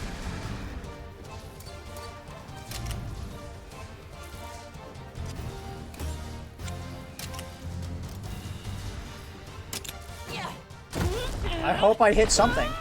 Maybe the double attack will actually make up for my lack of accuracy. Never mind, I'm just literally tased. Now's a chance.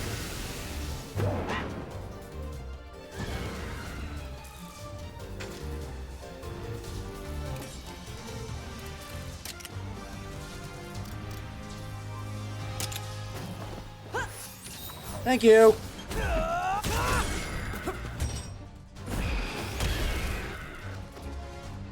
Looks like Rashad can't move. Oh, thank you, Tail Stun. Keep pushing. We're getting there. Also, this might be a good time to paintball.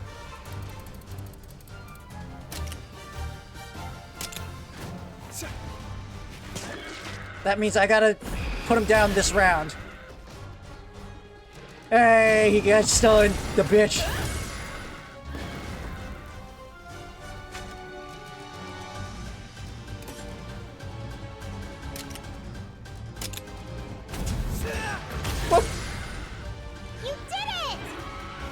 Please retreat, please retreat, please retreat.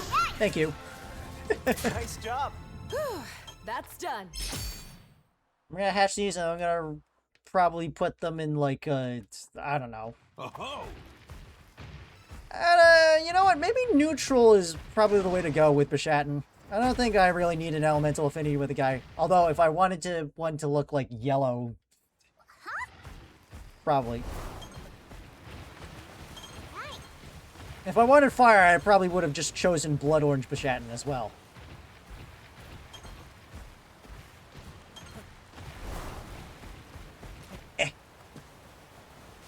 What can you get me? Okay. I can do that. I can live with that. Let me get another one because I'm gonna be doing some habitat restoration.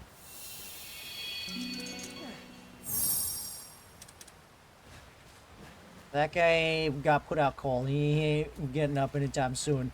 So let me tell you something there, bud. Oh my god. Did I just... Alright. Okay, for a second I thought I just did like the snap pose for Boken Red. Because he always snaps when he does that.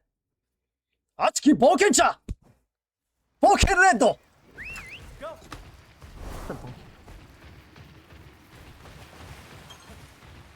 I need to get around to actually watching Bokenger as well. Son of a bitch.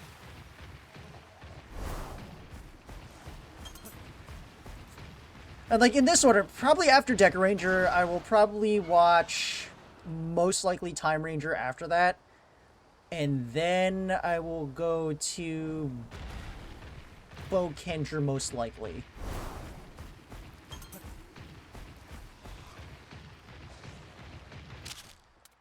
Because apparently the 30th anniversary hit different.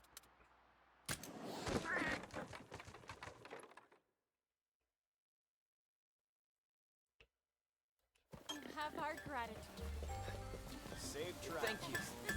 Okay.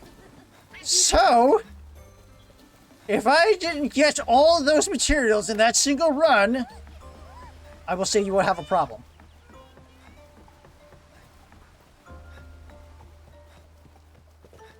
Son of a bitch. There it is. Thank you. Oh, you eat this. I'll make this armor more durable and dazzling than it ever was. I'm a professional after all. You hope the hunter and I will get to have a long chat, did you say? You make it sound like I have an ulterior motive. Sure, she's very sweet. She's got a lovely smile, but that's not... What's with the smile? You know?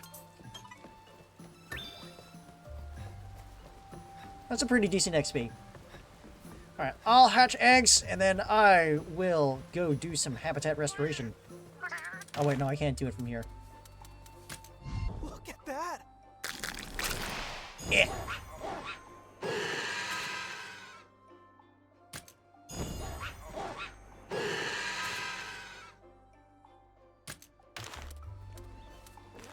Okay. For that, let's go to a camp. It's actually killing me that I can only unlock 2 camps right now, because if I try to fight the other 2 over invasive species, well, yeah, no. I'm just gonna end up wasting vital essences and healing potions. Oh no, I don't need to do excursion. Blessing Hill? Yeah, that's probably what I need. I also want to unlock Frozen Grotto because the element is ice, and I want that really badly. But this will do just fine. S! Rank! I will...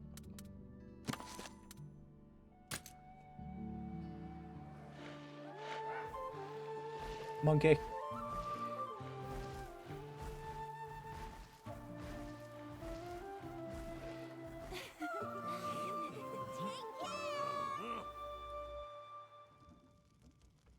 Okay, maybe we'll get some nice S-rank fruit.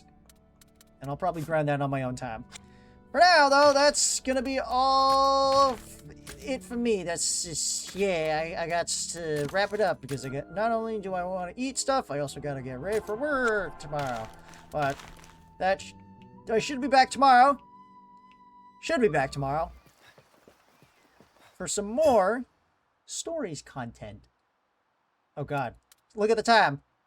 Just in time for my food buff to wear out. That's just me right now.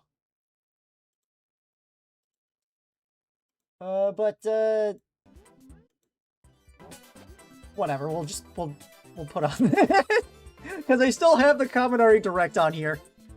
But yeah, thank you guys so much for coming back and stopping by my Direct. My Direct. I was so tempted to just use Nintendo Direct and just like use a PNG of Ben's face to just put on my, and I'm like, hey, it's me, I'm X Benedict. Welcome to my Nintendo Direct to a con I totally went to. Well, now that I have the thought out, the bit's ruined. And I can't do it again because, like, you know, there goes the surprise. So yeah, I'm dead. Alright.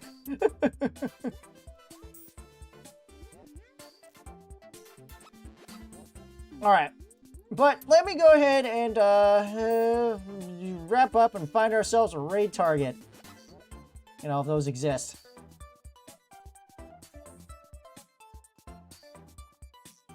What do we got?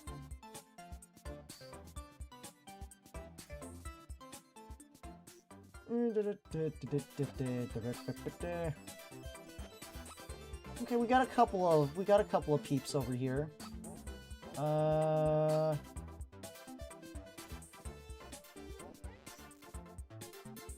know, we haven't said hello to Helm in a hot minute. Maybe I'll go ahead and put him there.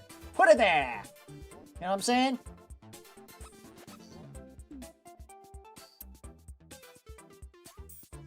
let's go do that. I mean, they're playing Digimon Time Story, so, like, you know, from one RPG to another.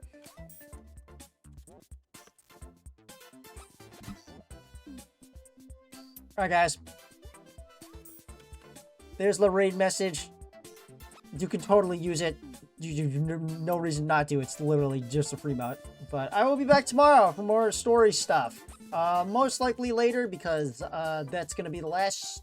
Tomorrow's going to be the last stream before I go to another con. That's AB, and I will be probably updating you on footage on that. I've got a lot more activities to be had on that con as well. I got a panel in the morning, and I got a myriad of photo shoots that I'm doing. The only thing I can't do is deathmatch because of stuff and things. It's been a long and complicated process. Hopefully, though, I'll be able to make a comeback next year. Hopefully. But guys, thank you so much. Again, I wish you all a great rest of your night. This is Kaminari Killer, signing off. See you all next time.